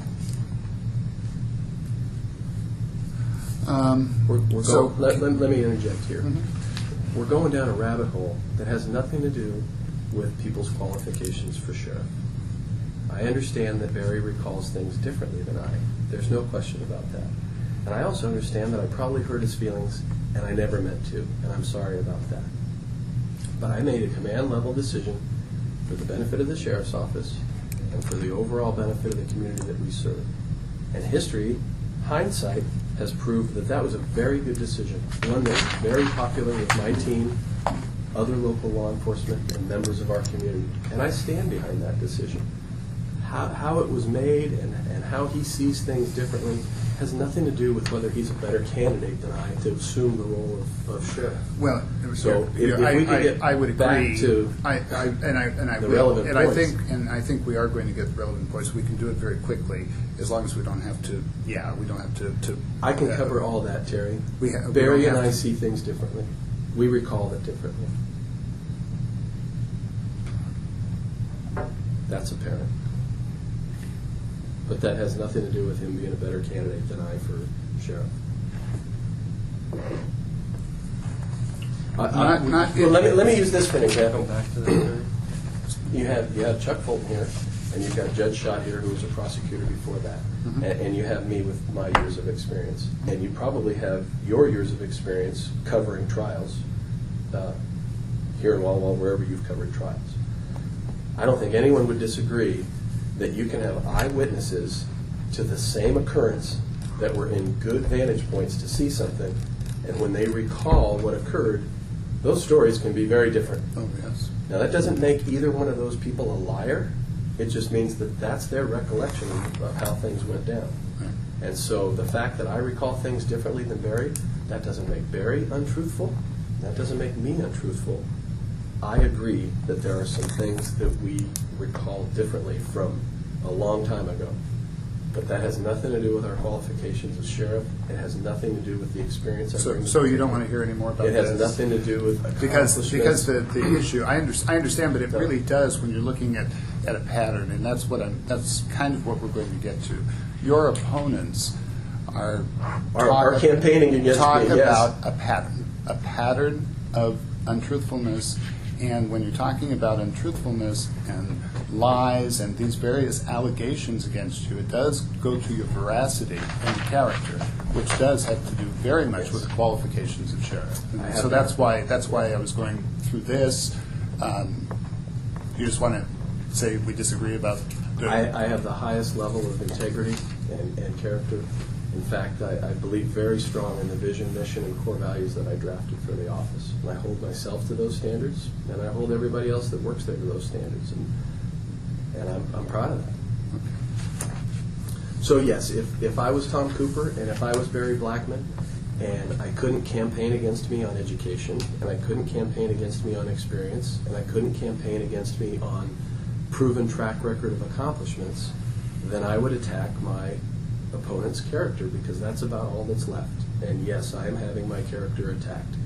I understand that.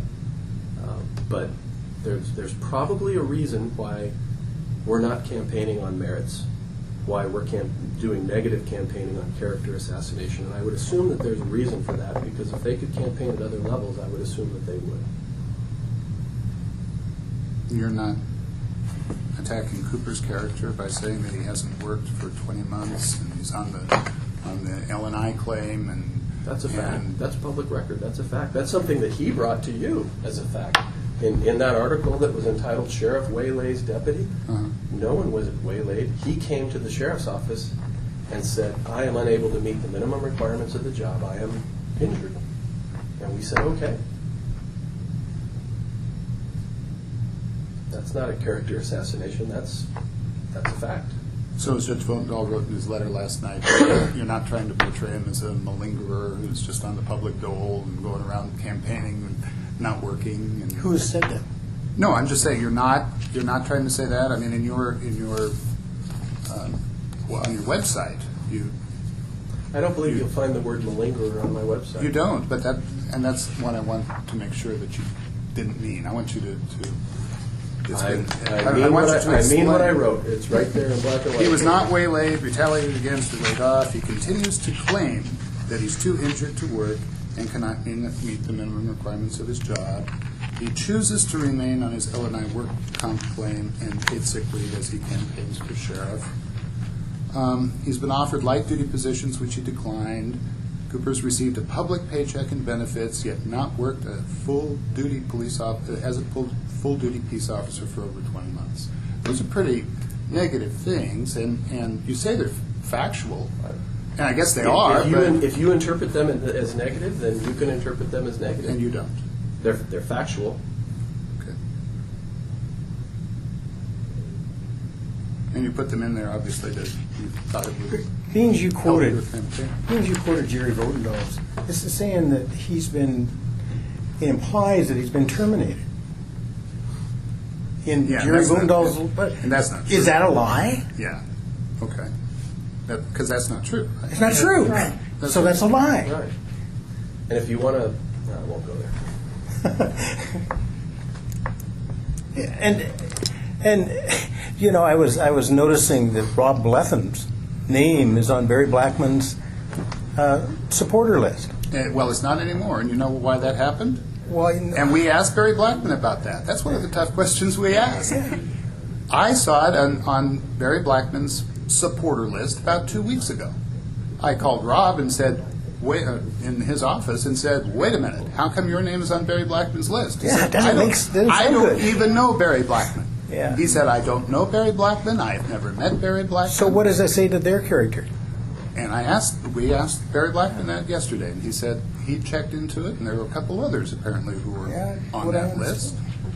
And he said it was because of some workmen, some helpers on that, some administrator on that website that was pretty presumptuous for whatever reason. But shouldn't Barry be held accountable for that, since he's the He was. candidate? Well, we asked him about it. And Is it going to show up in the It's newspaper? gone now. Is it going to be in the newspaper that this happened? It certainly might. Yeah. How about Greg Tompkins, who's a sitting county commissioner, publicly endorsing and showing up with Tom Cooper, supporting him when John's got to go down there monthly and ask him to approve budget matters? Right. Do you see an issue with that? Well, I think we're coming to that. Yeah, he's on his committee. Yeah? I mean, doesn't that bother you? Does it bother you? Yes, it does. Bothers me a lot. Mm-hmm. And I worked down there for, as you know, 30-plus years. Right. And I had to go So to those express that. commissioners. To express why does that bother you? Because it has an appearance of unfairness.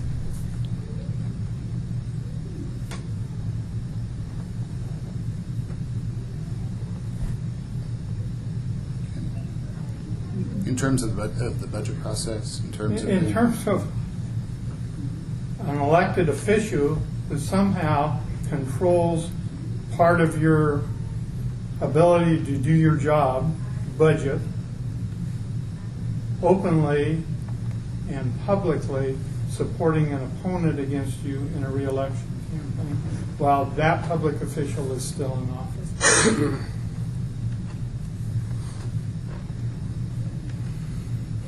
I mean, you know as well as anybody, Terry, that judges are held to an appearance of fairness criteria in almost every decision we make, in every type of our personal and public life.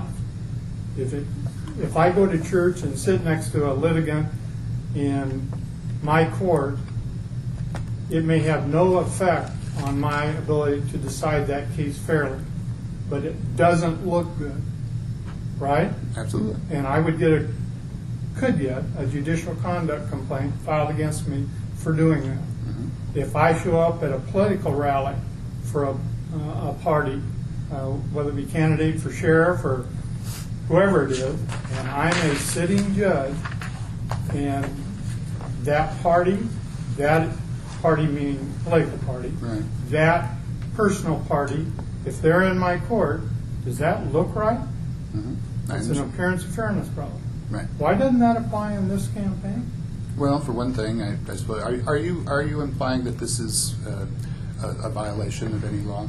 I mean, there are certain things, for instance, that judges can't certain positions or certain candidate types of things that you can't support or endorse. But also, it's a legislative position. You know, the county commissioner is a legislative position. It's Right, not I a understand. judicial position. And do you think he's violating any law by supporting? I'm not suggesting that or commenting on it. I Okay, think it's just inappropriate.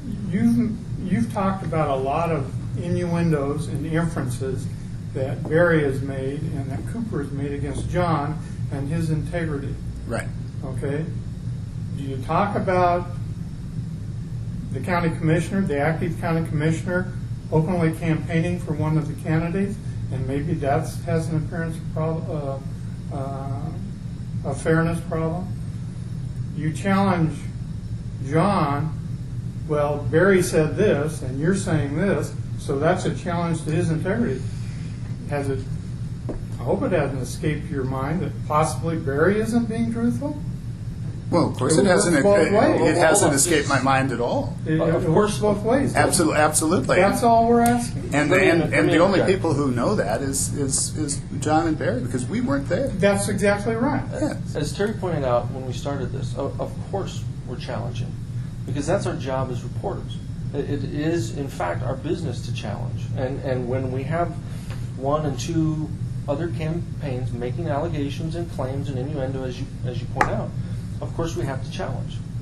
And I guess I'm a little bit bothered by the implication that somehow we're being unfair. We've asked all of these questions to each and every one of the candidates. No, I'm not suggesting you're being unfair. What I said was there's an appearance of fairness problem with Greg Tompkins. Well, And I'm glad you brought that up. That- Somebody's I got to think- complain about that. Nobody's complained I about that think that's a before. real problem if we're looking at the character of the candidates and what they're bringing forth and how they're doing it through their campaign committees. I think that's the problem. Have you ever And seen our anything side like to- that in the past? Pardon Have me? you ever seen anything like that in the No, past? I have not.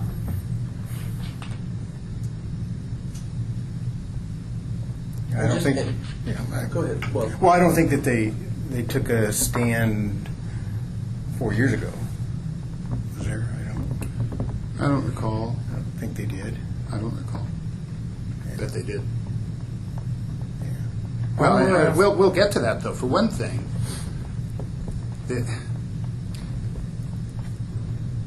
as I told you, who came in, it was Greg Tompkins, who's on the committee. Greg Loney is the chair of Cooper's committee. Right. And in terms of the budget, because that's where they have dealings with, and Greg Tompkins and Greg Loney, dealt with you regarding the budget. And particularly, they were upset at the things that you put on the website about not going over your budget, things like that, which you've addressed in many different ways. I understand that. Well, that's accurate, is it not? But the fact, well, we'll have to get to that because they claim it's not, and we'll try to wrap it up at pit 3. We try to, but they're so angry. They are angry. They are angry at the things that you say on the website that you didn't go over budget. They're angry about some of the things that have happened that they don't think that have been very truthful throughout meetings with you and various things. Greg Tompkins, I guess, decided he's going to be on that committee because he's fed up. He says that's the reason that he's leaving. He said somebody else can deal with you. Somebody else can deal with it. I just can't do it. Greg Loney said that was that his dealings with you were the... Greg Tompkins said he was leaving because...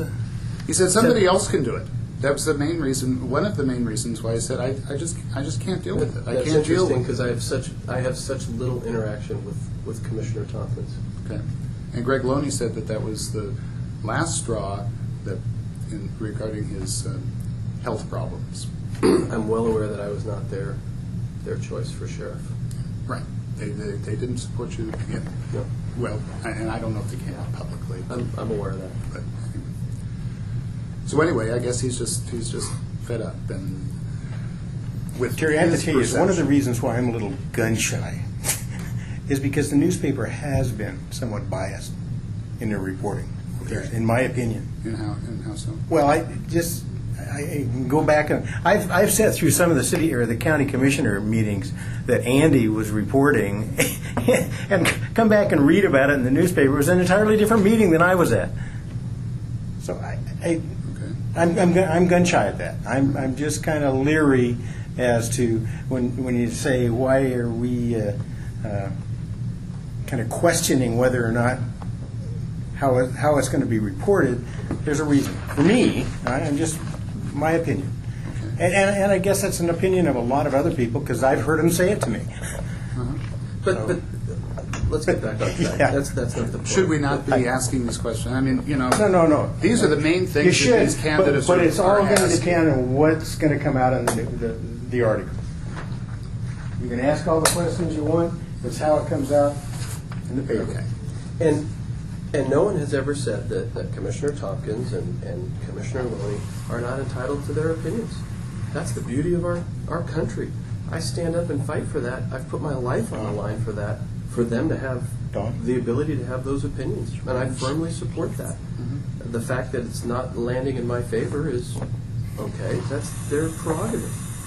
It doesn't make them right, but it's certainly their right. Right. Their prerogative to have those opinions. No, thanks. No, thank you. Okay, so in terms of the budget that they're so upset about, Okay. you say that you've given back $430,000. I don't know if we have time to go over all the details. Anyway, they maintain that they keep giving you extra money in various bits and pieces over the last 3 years, full 3 years that you have budgets to show. By way of budget amendment? Right, by way of budget amendments. Well, and that's additional on the money. record. We've done one, Okay. and we gave it back.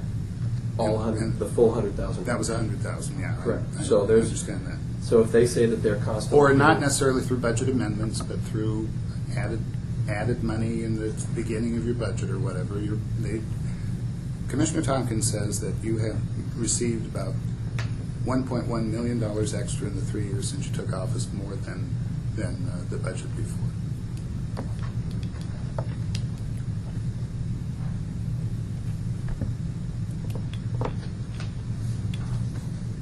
They said what now? That we've received...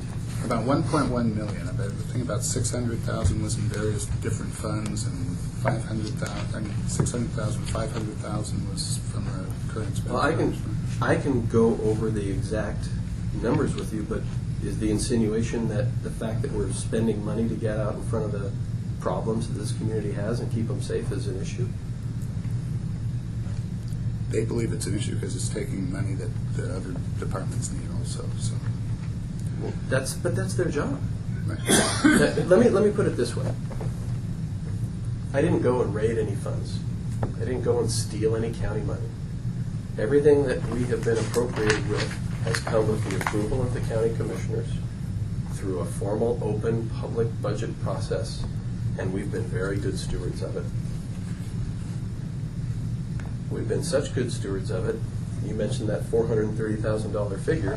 When you take a look at the amount of taxpayer monies that have been returned to the county in my tenure, it totals over $430,000. That's straight off of the county's annual reports. If you go to the auditor's website and you look at the reports that the auditor has submitted, our county auditor has submitted to the state auditor every single year, that report states that no department or office has gone over budget during the last budget cycle. But That you would- can't by law. So yeah, you didn't. Right? Correct. We didn't. You can't.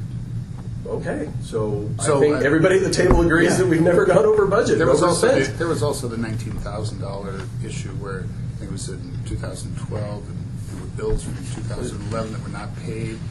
The $19,000 was, that's the year I think you said you turned in $40-some or something, $400, whatever. Or out of current expense. Out of current expense. But I had the money in law and justice. Those bills were meant to be paid out of law and justice from the very beginning. That was a plan. They were budgeted for you in law and justice or in the big law and justice pool? Well, at that time, it was pulled together. There was nothing specific. I mean, you can look at those. So it wasn't in your budget, right? It was in the law and justice budget. Well, I am part of the law and justice budget, and that was. So was the courthouse, so was the Superior Court. Well, it was done with the approval of our Prosecutors. liaison commission. No, we have never overspent, nor have we gone over budget. And when that issue was coming up with those inmate medical bills, that was discussed months ahead of time with Commissioner Dozier. He was kept in the loop on a very regular basis, and he sat at the table, and we shared our plan as to how those bills would be paid, and he concurred that it was a good plan. Months before. Oh, yeah. We were waiting for an opinion from the prosecuting attorney's office as to whether those bills were our responsibility or not because some of the recent changes of the law. We knew the bills existed. We knew we had enough money to pay for them. We knew where the money was going to come from to pay for them. The opinion came back in 2012 that, yes, those bills are yours. We requested for it to be paid out of 2012. That was denied. We talked to Commissioner Dozier, and it was placed in. Exactly what happened was the plan. So is it easy to stack it in the current expense and push me over? Sure. That's what happened, but we know that doesn't paint an accurate portrayal of what occurred. The sheriff's office is funded from different funds, and if you total those funds together and you total the amount of money that was spent during that year, the amount of money spent was less than the amount of money allocated in those funds. So this $100,000 was medical bills. Inmate medical. That was during a different budget A cycle. mandate. It was a mandate that, unfunded mandate, as such that you didn't have any control on. Well, yes and no. And I think that's a great segue into inmate medical costs. Inmate medical costs was costing us a lot of money. That's a big chunk of change. The medical bills, the dental bills, the pharmaceutical bills. And we've worked very hard with St. Mary's, and we've worked very hard with the way that we do inmate medical within the jail. And we know that A, it's a legal responsibility of ours to provide that top quality service. And B, we know that from a human standpoint, it's a moral responsibility, but it's also a responsibility for the officers that work there and the people of the public to provide that service because an inmate who is unhealthy and in pain is a more difficult inmate to deal with than an inmate who's happy and healthy. That's a no-brainer. So I take it very seriously that our inmates get treated well, that our inmates get fed well and get good medical care for not only their own well-being, but the well-being of the employees of the sheriff's office. It also, there's a additional consequence of treating inmates well and treating their medical conditions well, is that our average stay at a county jail is from 6 to 10 days. We're not a long-term facility like the penitentiary. So there's a lot of movement of people in and out of the county jail. Well, you know that from covering cases. When we put someone, quote unquote, back into society after a stay in the county jail, I want them to have as good of an impression of law enforcement and as good a taste in their mouth about us as possible, because I know that there's a possibility that a city peace officer or a cop across the state or one of my deputies could come in contact with that person again. And when they come in contact with them, I don't want it to be a person with a chip on their shoulder that has something against law enforcement. I want them to be the kind of person that says, boy, they treated me right. And I've listened to interviews in my career of cop killers, suspects who have killed cops. And during part of those interviews, I've heard them say, well, in every prior contact or when I was in the jail, they treated me like garbage. And I had they had a vendetta against law enforcement. And it actually cost a peace officer their lives. I don't take that responsibility lightly. When someone, regardless of the crime that they've committed, if they are a guest at our facility and when they are released, either up to, they go on to prison or they go back out onto the street into our community, I want them feeling as good about us as possible, because I don't want them to take it out on our community, and I don't want them to take it out on any of our cops, or anybody else across the state for that matter. Who knows where they'll act out from their bad experience. So we take that really seriously. So that said, you also have the challenge of providing that within the budget that you're given and trying to be a good steward and as responsible as possible. So as you know, we renegotiated our contract with St. Mary's and chopped that bill down in half. We've readjusted how we do things in the jail. And when you look at the average medical cost per inmate day from 2011 to 2013, we've reduced that from $6.08 to $3.29 for a significant savings. And I believe you guys probably have the chart. Right. So those are the types of things that we are doing and working on to be good stewards. And as you know, our budget, all county offices and departments, are a bottom line budget. We have the authority as elected officials and department heads to move things around within line items. So when I have the ability to do something like this and save some money, I might be able to buy a piece of equipment or gear or something for my guys on the road to make their lives safer and serve our community better and still fit within that budget that I've been entrusted with. And I think we've done a really good job of doing that, and we've stayed under every single year. So I'm sorry that Commissioner Tompkins and Commissioner Loney you used the word angry about that, but we've been good stewards. And I'll move right on to how I know that that's true. Do you guys have this one in front of you? Your packet. It's entitled Walla Walla County, and then it says Elected Officials Current Fund Expenditures. It's a 7-year study. It's the 7th page in your packet. Let me know when you're there and we can talk about it.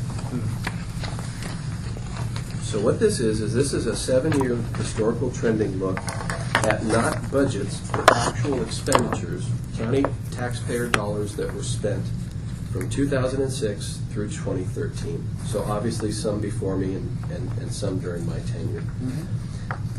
It lists all the different elected offices for the county and the code that it came from. So you can go right to that code. It's public record and verify the numbers. And then right underneath that, you'll see it says cumulative percentage change in the past 7 years. So if you look at the past 7 years and you look at the cumulative percentage change of those offices, you'll see that the sheriff's office is not out of whack at all. There's some offices that are more, and there's some offices that are less. You know, the assessor's office is more at 25.01%. The auditor's office is just under us at 22.84%. The clerk's office is over at 31.59%. The coroner's office is above us at 55.79%. District court is right below it. I mean, you can see the numbers there, but the sheriff's office, for a cumulative percentage change of current expense fund expenditures, actual money spent, is 23.95%. So this insinuation from those two county commissioners that spending's out of control and it's just the last year that's huge and stuff, the facts don't indicate that. They don't. We are right in line with everybody else. as far as our expenditures and how responsible we are with county taxpayer dollars. Now, raw dollars, if you look at it, raw dollar-wise, well, yeah. I mean, we're at $4.5 million because we employ a whole lot more people than some of these other offices. So if you look in terms of raw dollars, you can look at Jim Nagel's office, where he's a little over $1 million, and I'm at 4.5. So if you look at it, oh my gosh, look at all the money the sheriff's office is spending. That's crazy. Well, look at the number of people that we employ and look at the services that we provide too. So I think just looking at raw numbers might not paint the entire picture that we want to look at, but when you look at a cumulative trend over the past several years, including 3 years of my tenure, 11, 12, and obviously 11 I inherited. That was done for me prior to being here. So we're really only talking about the 2 years, 12 and 13, that I've had full responsibility for. The numbers aren't, this public perception of crazy numbers, the raw data does not support that. There's some other criticisms that they made, both candidates. I mean, Barry Blackman said on the radio, he said to us too, that it was some of your budget procedures were like smoke and mirrors. The commissioner said on the radio a shell game. What they're referring to is money. I think Barry, correct me if I'm wrong, but yesterday Barry was talking about taking some money out of funds to buy various equipment wasn't necessarily initially allocated for the 100,000 or some of the money that you say was returned was not even going to be spent apparently because it was saved for deputies' back pay when they passed a budget, for instance. One thing that particularly bothered Greg Tompkins was his claim. Well, you're rolling through like 30 things here. Are we going to talk? I understand. I'm trying to keep if there's track enough there, because everything you said, I have something to respond to. And I'm okay, not so you know what I'm talking about. Okay, go ahead. Yeah, go ahead. I go back to my comment that there is a reason why Barry Blackman is no longer a chief deputy. So something that Barry thinks is something that Barry does not understand does not make it wrong.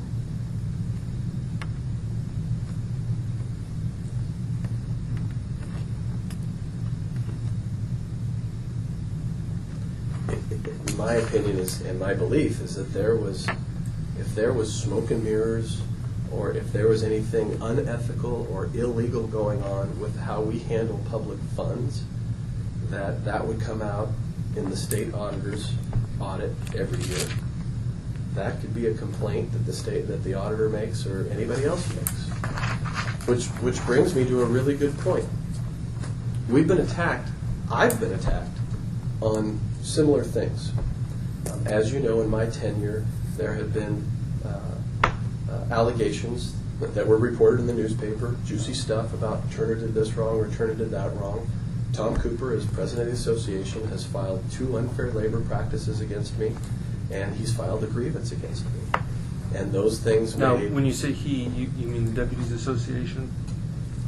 I say he because I, in my opinion, believe that from the conversations that I had with him, I believe that it was a personal vendetta and that he was using his position as president of the Deputies Association to go after me. And I'm not the only one that believes that. And I believe that in my heart. Why? Because, why? Because what vendetta? What personal vendetta? Tom Cooper was not a supporter of mine during the campaign, and he has not been a supporter of mine since day one that I've been sheriff. That's no secret. I mean, he'll tell you that. You understand that the vote on all of these things apparently was unanimous, and so that's what he's saying. I'm only one guy. I'm only one person. One vote. Everything. All of these unfair labor practice things, the arbitration were unanimous. You'd have to talk to the Deputies Association about that because my understanding of how those things occurred are very much different. Okay.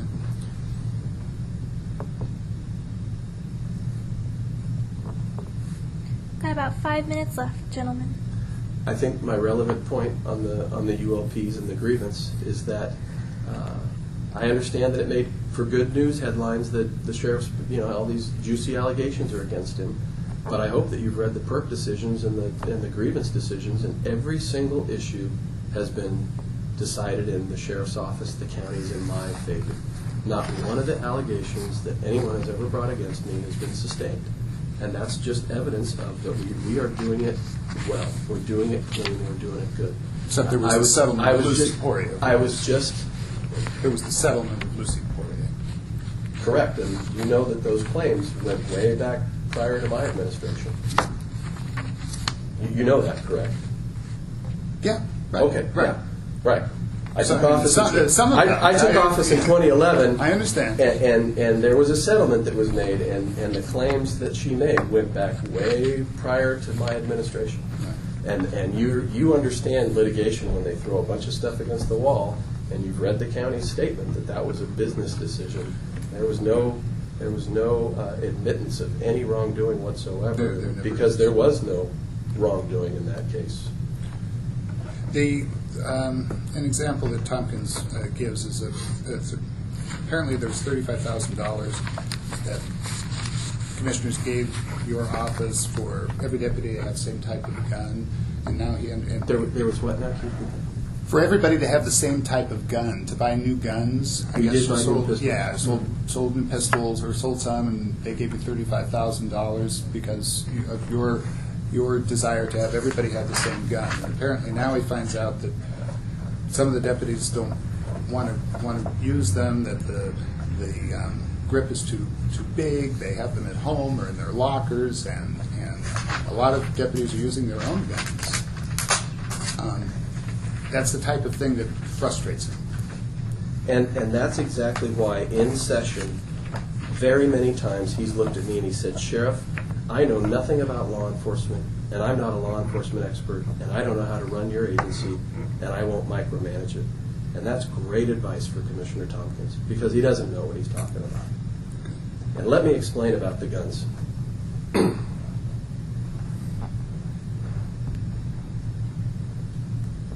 We bought new equipment for the deputies, and the plan has always been to have guns that manipulate identically, so that no matter what pistol you pick up, you're a shooter, the manipulation of the firearm is the same. So the manipulation of a Smith & Wesson M&P 45 with a thumb safety is the exact same manipulation as a model 1911. And we had officers that wanted to carry 1911s. We could not afford them. Smith & Wesson was having a promotional deal where they would give you credit for your current leather gear and your current weapons, and the overall cost of getting a pistol, 3 magazines, a holster, and an ammo pouch. You could do that through Smith & Wesson, through our factory dealer, at a very reduced rate. It was, in other words, it was a smoking deal. And those are top quality, modern law enforcement pistols that have a consistent trigger press. And we tested different pistols. Again, we went up with our Rangemaster guys, and that was the pistol that we decided to have. And several deputies said, "Well, I'd like to carry my own personal pistol." And I said, "Well, the only one that you can carry personally is a 1911 that's approved through the department." That policy is very similar to other law enforcement agencies. Matter of fact, that policy is more restrictive than Sheriff Humphrey's policies. Under Sheriff Humphrey's, guys were carrying all sorts of personal pistols of different makes and models. So for Commissioner Tompkins to not be upset when Sheriff Humphreys did it, but to be upset when we did it, I don't understand that logic. But here's the case. Here's the point, is that even though a deputy is carrying his own personal pistol, there's nothing from preventing him from coming in one day and saying, "I'm tired of banging up my own gun. It's I'm tired of denting it or putting a scratch on it. I'm not going to carry it anymore. I need a pistol." There's nothing that prevents an incident where we have a deputy-involved shooting that could involve one or more deputies, where we would immediately have to take those pistols and send them to the crime lab, and I have to be able to go to an armory and get a pistol out of the armory and supply that deputy with a gun so he can go back to work. So we also deploy corrections officers on prisoner transports in all 4 directions. We oftentimes have to call a deputy, a corrections officer in on overtime to do a transport to a medical facility or to go to a hospital, and those officers need to be armed. And in the past, they weren't. They didn't have the equipment that they needed to do their job safely. And I've bought the proper amount of equipment so that they can go out and do their job safely with the proper gear. And please don't take this wrong, but I don't apologize for that. I don't apologize for having good equipment so that they can go and do public safety And I think a work. lot of the deputies like the equipment. It's just that, did you tell him, was that? You're right. The Was that deputies are- accurate? You told him that you needed those guns, or you wanted those guns so everybody could use the same gun, right? Same No. type of gun? Is that wrong? The same type. The yes. same type of gun. I wanted firearms that manipulated in the same fashion. Okay. And we have accomplished that. And are they being used for that purpose? Yes. I just explained how they're being used. I understand, but not everybody has the same type of gun right now. They either carry a Smith & Wesson M&P as the department-issued pistol, or they carry a personally owned 1911 that is approved by the department. Okay, is the And that's clip very- interchangeable or whatever? That's apparently part of it too. You wanted the ammunition to be interchangeable. He said that, for instance, The ammo, it is .45 caliber, and the ammunition is Tompkins' compatible. claim was it was the magazine. Or the magazine. It's supposed to be interchangeable. No, that was never an issue, and that the was magazine was not interchangeable. That was not an issue. They take different magazines. Okay. Okay, it's a little past 3 p.m. You have to go? And that's a perfect. I that's mean, a- we have. We'll a few other leave in things. just a minute, but that's a perfect example of creating an issue and sensationalizing an issue and making it something that it's not. He's saying, well, if he's upset about it, how outrageous it is. What he should be doing is, thank you for being responsible with our taxpayers' dollars. Thank you for using Smith & Wesson's promotion to get new pistols and quality gear for our deputies that go in harm's way to serve our public at a reduced cost, at a really good deal. I'm proud that you were frugal and did a good job. You accomplished the mission while staying within budget. Those things were accomplished, and they're positive, and the guys like them. And those pistols, I mean, Andy's a shooter. He knows they come with 3 different back straps. Nobody's complained about the pistol. In fact, shooting scores went up dramatically. The training that we've given, the equipment that we've given, our shooting scores of our deputies have really increased. We just did a shooting training day last Tuesday, and I can tell you from personally being on the line with those guys, they're very pleased. And I've seen over the last 3 years that our deputies are more competent and more confident in the gear that they have and the tools of their trade. Their shooting scores are better, and they're able to better do their jobs. And I'm really proud of that fact. What light duty did you give? Did you offer Tom Cooper that he refused? I think we're done. Yeah. Would you like to schedule a follow-up session, or do you that want to would do... be great. I mean, if you'd like to, we have Okay.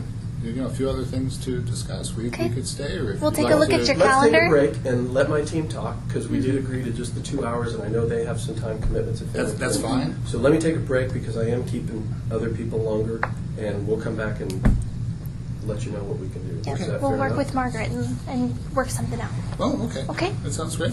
Well, what I'd like to do is let's powwow and decide what we're going to do. Sure. Because I'm an open book. I have no problem answering your questions, but I would, if everybody's going to, has other places to be. If and they have things other to places do. to do, we could Yeah, schedule. that's my point. Can we stay here and you guys leave?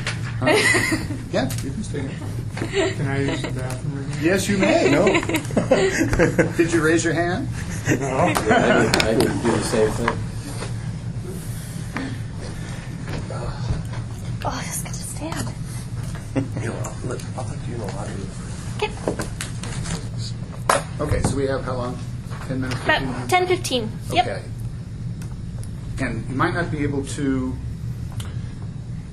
address all of our questions or whatever, but maybe if I can, by the end of this time, so we can maybe set up another time, not ask you the questions, but tell you about the issues so that you can maybe mull them over and we can talk again. Chuck, you want to say something?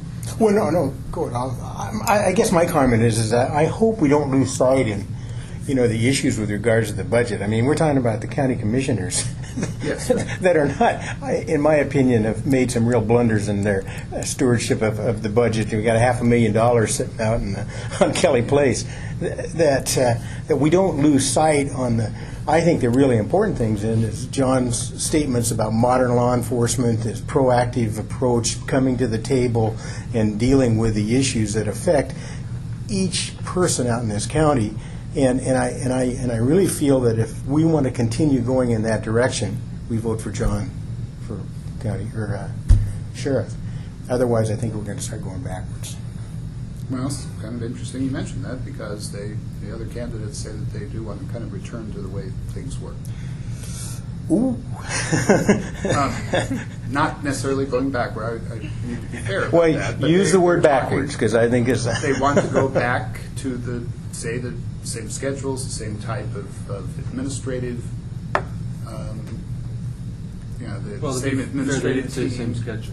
Same, They said same administrative layout, but not the same schedules. Right, not Modified. necessarily the same schedules, yeah. They still want the 24/7 coverage. No, absolutely. But maybe modify that, maybe to, more 8 to 10 or power shifts or something like that. So that's because we talked about that, the 12 hours. But just don't forget about the important things about being at the table, working with other law enforcement, the networks that John has created around the region, I think are extremely important. The trust, those relationships are things that are invaluable. Okay. And my comment on, well, they would do scheduling different. Well, okay, that doesn't make them a better candidate for sheriff. They're more than welcome, based on their contract and our relationships, to share those now. Barry was part of the team that sat down and worked out the matrix to get us to where we were at. And it's really easy to say, well, I'd do it different, or I'd do it better, or I'd have a power shift, or I'd cover this, or I'd have people at peak coverage. That's just that's just rhetoric. What they should do is they should bring you. You know how many deputies we have? We have 24. You know how many patrol deputies we have? We have 20 currently. 4 squads of 5. So have them come to the table with a spreadsheet and a matrix and say, this is specifically what I would do. Because in my mind, it lends no credibility to their candidacy for sheriff to say, well, I'd do it better, or I'd have a power shift, or I'd do this, or I'd do that. Well, that like Chuck said, that's so easy to say until you sit in the chair and you have 24 deputies to deal with, and you have to run a boat patrol, and you need a school resource officer at Wahai, and you have to assign people to detectives, and you have narcotics issues to deal with, and you have things constantly dropping in your lap that chew up your resources. It's a different ballgame when you start playing with that. So if they, at any time, if they would like any deputy of the sheriff's office, at any time, if any deputy would like it to share a better way to deploy our resources, I'm all ears. And that's why I constantly reach out to the deputies and ask them, hey, do you still agree that these top 10 goals is where we should be headed as an organization? Mm-hmm. And overwhelmingly, everybody says, yes, we believe those should be the goals of our patrol deployment schedule. Okay, given those goals, now we have a target. Given that target, and given our number of resources, do you guys think we're deploying them in the best fashion that we can? Because I've never said that I have all the answers. I've never said that the way that I do something is the best. This is a team approach, from the newest hire in the door to the sheriff. And I've always had that opinion. My job, I really believe that I work for them. I work for the public, and I work for the employees, and I work for the deputies. And if they have a better way of doing it, then by all means, let's put it on the table and discuss it and see if there really is a better way to do it. The 12-hour schedule that we're currently on, I didn't devise. Right. That came from Tom Cooper. Tom Cooper is the one that brought our current schedule to me, and we discussed it at the committee, and together we said that's a pretty good way of doing it. Okay. So if he's unhappy with it now, okay, let's sit down and figure out a better way to do it. I have no personal investment in the way that we are doing it right now. My investment is to provide quality public safety services, and I really do believe, as they do, that providing 24/7 coverage is a good thing for our community. Mm-hmm. But nobody said there's more than one way to skin this deal. So Okay. Some of the things that we'd like you to address at some point, because we don't have time for it right now. But because they're going to bring it up. Greg Tompkins said whether it's appropriate for him to be involved in this campaign or not, as Judge Schott said. He is involved in the campaign for whatever reason. Yeah, they just don't like you. They don't want to work with you anymore, and he's not going to work with you anyway, because except for this budget season, because he's resigning, he's retiring. But for whatever reason, they're very outspoken critics, and they're very mad about some of the things that they believe were, portrayed inaccurately in your website. And Greg Tompkins is really kind of taking this to a higher level, and he told us 2 or 3 times during the meeting in a very animated fashion that this sheriff's election is much more important for this county than just that office. He maintains, and he's not the only one, it's Max Carrera also from your opponents, and of course their various campaigns. And over the last 4 years, there have been some other types of situations where you say that we've had big headlines of, that you haven't liked and have thought that they were inaccurate, or stories that you think are biased or whatever. Well, please don't put words in my mouth. You heard what Chuck said. I did. That's haven't why I motioned over to him. I know specifically where it came from. Okay. But he maintains that... He being Greg Tompkins? Yes, right. And please, again, this is him. It's not us. I don't take offense. Tell me what he said. Lack of character, integrity, manipulation, your manipulation, lies. We did have in the paper earlier Greg Loney saying, and it was as a result of a meeting that you had with the commissioners about Perry Dozier was not. You were trying to set up a meeting, I think, with the commissioners individually or something like that. Greg Loney was quoted, I guess, and this was on a tape that Andy quoted and said, I don't think he's a man of integrity. He's not always truthful and forthright. And when I've met with him individually, things have gotten twisted. Max Carrera says there's falsehoods, outright lies. It's character and integrity. They keep popping up, and it's going to be a big issue because they're going to make it a big issue. I didn't even see this until today, but already Barry Blackman is responding on his website to what you responded, talking about your lies. So I mean that's going to be a big issue because maybe that's the only thing they can go after, like you said. Maybe this is they can't attack your integrity, or I mean they can't attack your education or your experience or whatever. So this is what they're going to do. Okay. But you need to somehow take the time, if you want to address those issues. What specifically have they said that Well, that's what we don't probably have time to get into, is what I'm saying. We only have, 5 minutes, right? Is there a question after that, or is that There a kind will of be just questions. a are you just prefacing for I next told you what I time? was going to Yeah, do. please- I was going to I'm sorry, I just share got and confused. tell the issue, and then we'll ask some questions. Please share an Okay. instance where I am on record saying that it is white, and it was later determined beyond, not someone's opinion, not someone's fabrication, not someone's other recollection, but factually I said it was white, and it actually turned out to be black. Do they have an instance of that? If so, Well, I was trying to go over, for instance, because so far you've just given generalities and character assassinations. Right, and that's what that wouldn't even get you a filing in court. That wouldn't even get you arrested on the street. That wouldn't even get you detained on the street. And that's why we need That's to ask so you weak. we need to ask you some questions, because that's what they are referring to. For instance, Cooper said that you have offered him, you did not really offer him light duty. You say you offered him light duty, and he refused. You also say that he, for instance, is choosing not to come back to work, where his doctors tell him he can't go back to work. No, go ahead.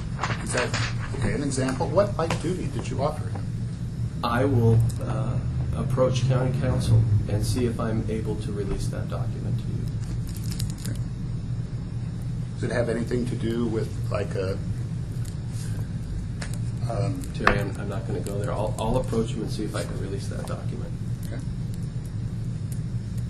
That's an example of the types of things that I'm talking about. Sure, no problem.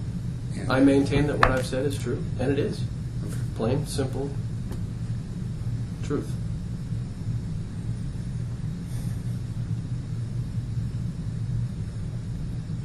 Has the county council, prosecutor's office, have they, Not the prosecutor's office, so what, I'm sorry. but the contract, the labor attorney that the county contracts with for these issues. All right. Okay. They've been involved in it. I have not made a decision nor made a statement that hasn't been run through Lucy Schwally's office and the contract labor attorneys to date. The decisions made on Tom Cooper's duty status was all done after consultation with them, and I followed their recommendations. Okay. They're not, I know that in the public, they're trying to paint this picture that I'm this rogue sheriff making these decisions by myself to retaliate against them, and in reality, that's not true. These decisions have been made after legal consultation with our risk manager and with county labor council. Okay. Because that's another issue, of course, they're going to bring up and have brought up, is the retaliation issue. Talking about Bill White, he was your opponent, and he ended up being reprimanded. So let's talk about that. Bill White. If we Bill have time, White's- I again we're wanted fine. to. Bill White's grievance went to a third-party, neutral, fair arbitrator, professional arbitrator, and every single one of his allegations was found to be sustained, and the discipline that was meted out was found to be well within standard. And I mean, you've read the decision. Mhm. So they can claim retaliation all they want, and they can hide behind that word retaliation all they want. But the facts do not support it and are not in their favor. Okay. So yes, it creates public uproar and perception to say I'm being retaliated against, but Luke said it earlier. Our job is to challenge, our job is to investigate, and I hope it goes both ways. I hope it's not just pointed at me. I hope the job is to read those ULP decisions, read that grievance decision, and it's very clear. There's no retaliation there at all. None. Did you mean to say, I think you said the allegations were sustained, you mean the allegations against Bill White? Against Bill White. Right. Right. The I understand. allegations of misconduct that were brought against Bill and the way that the investigation was done by the Benton County Sheriff's Office and the recommendations that were made along the way, and then the final decision that I made was held to be lawful, moral, correct, spot on. I mean, I think you've read the decision. Mhm. There's no controversy to it. There's no retaliation to it. Now, I understand that if I was in their shoes, that's an easy thing to say, but again, the facts. Well, they say it's so coincidental. Yes, right, because he's gone, or I mean, he's not gone, but I mean, He's was not gone. I misspoke. He was reprimanded. Tom Cooper's no longer working. But that's they- Tom's decision. Tom Cooper not working is Tom's decision. He could be in light duty, is what you're saying. An employee in Washington State has no right to light duty. I know, but you say he could be working. How could he be working? No, Tom not working as a full-duty peace officer is not something, I'm not keeping Tom from working as a full-duty peace officer. Right, his doctor is, I guess, his medical condition is. Well, he seems to be healthy enough to go hunting in the mountains, and he seems to be healthy enough to run around campaigning and doing a lot of other things. His team is disappointed in him.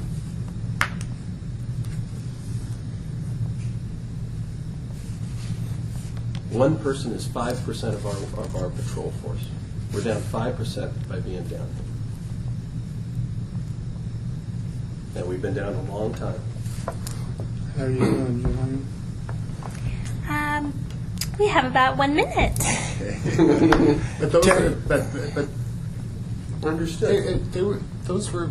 Let me tell you. Those are just fine responses, but see, they're going to bring them up, so then we have to ask them Right. questions. And I have no- there are some other things right along with that truthfulness and integrity and things, also the morale in the office that need to be addressed at some future time. Morale's great. Let's address it right now. Morale in the office is Well, good. they claim it's not, so then you can. Oh, their morale's not good. No, but both of them claim.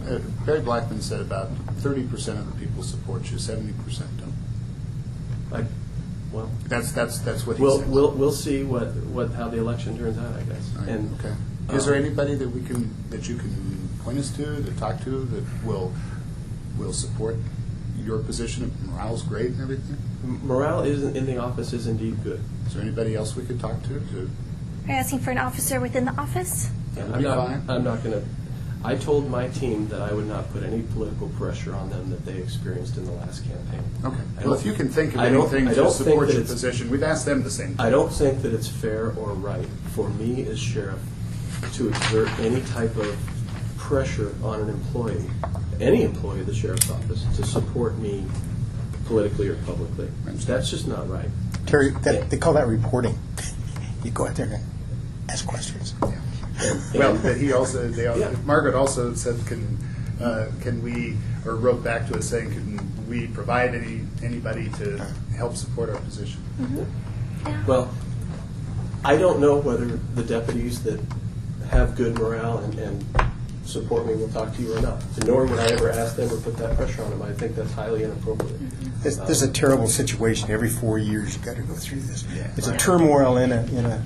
Yeah. But I can tell you that the workplace, there's laughter in the hallway, there is good work going on, the deputies do a really good job, and I get along with them well.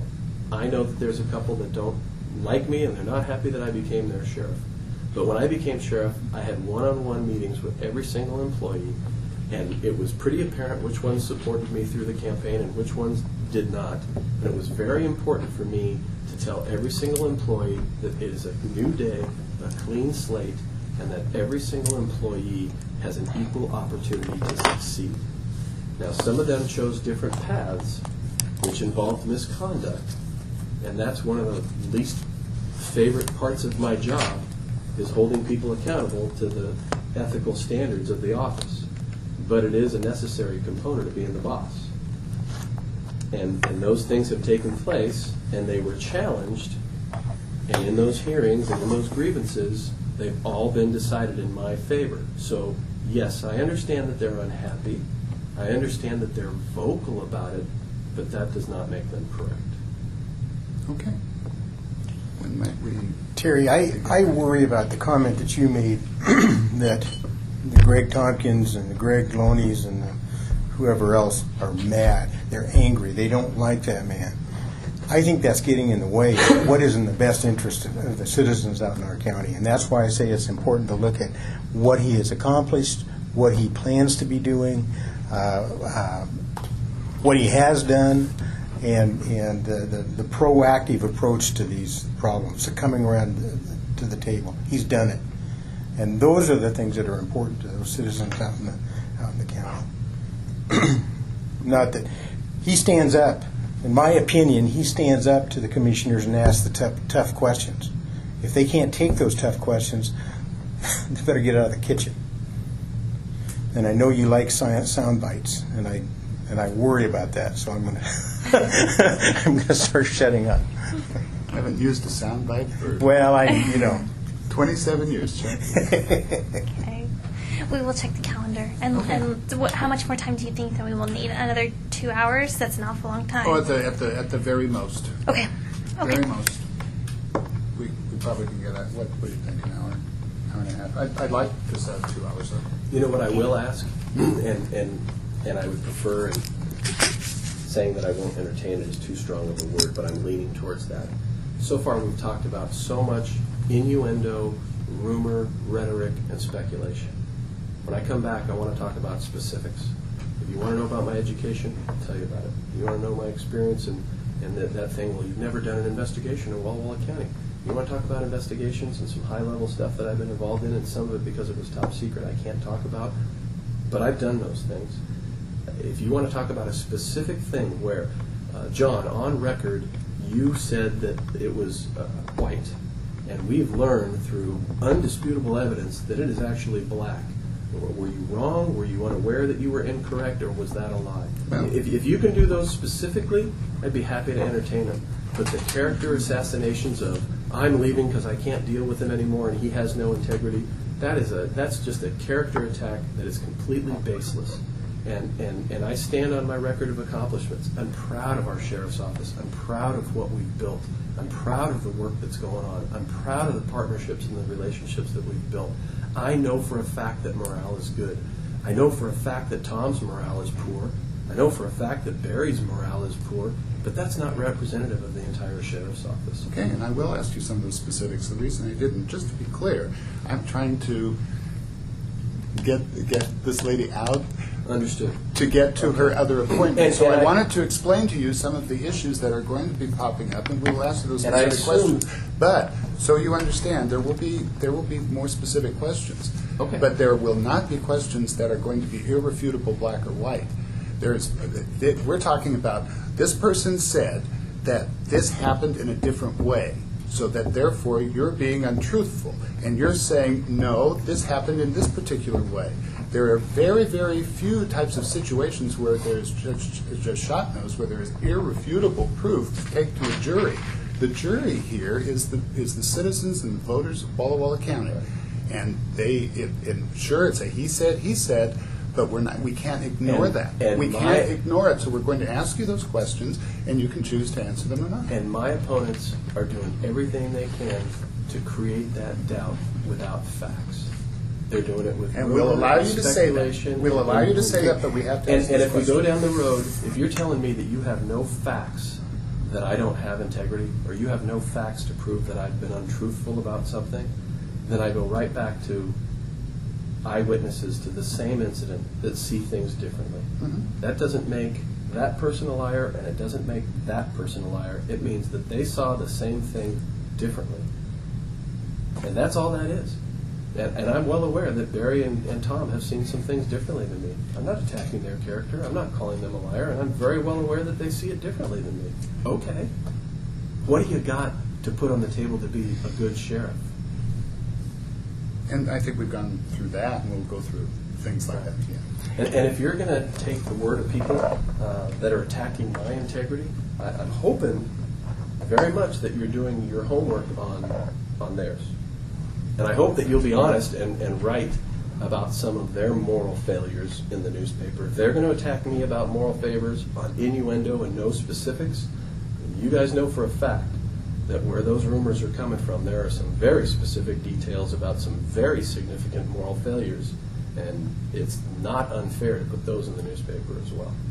If you're going to judge character of me, Well, I think you gave for a perfect example that he's not, Cooper is not too ill to go hunting. He's not too disabled to go hunting. He's not too disabled to go to other stuff. You're coming right back in that same vein. that's not what I'm talking about, but that's apples and oranges from my point. But okay, all right. Well, I see the high sign. We'll wrap it up.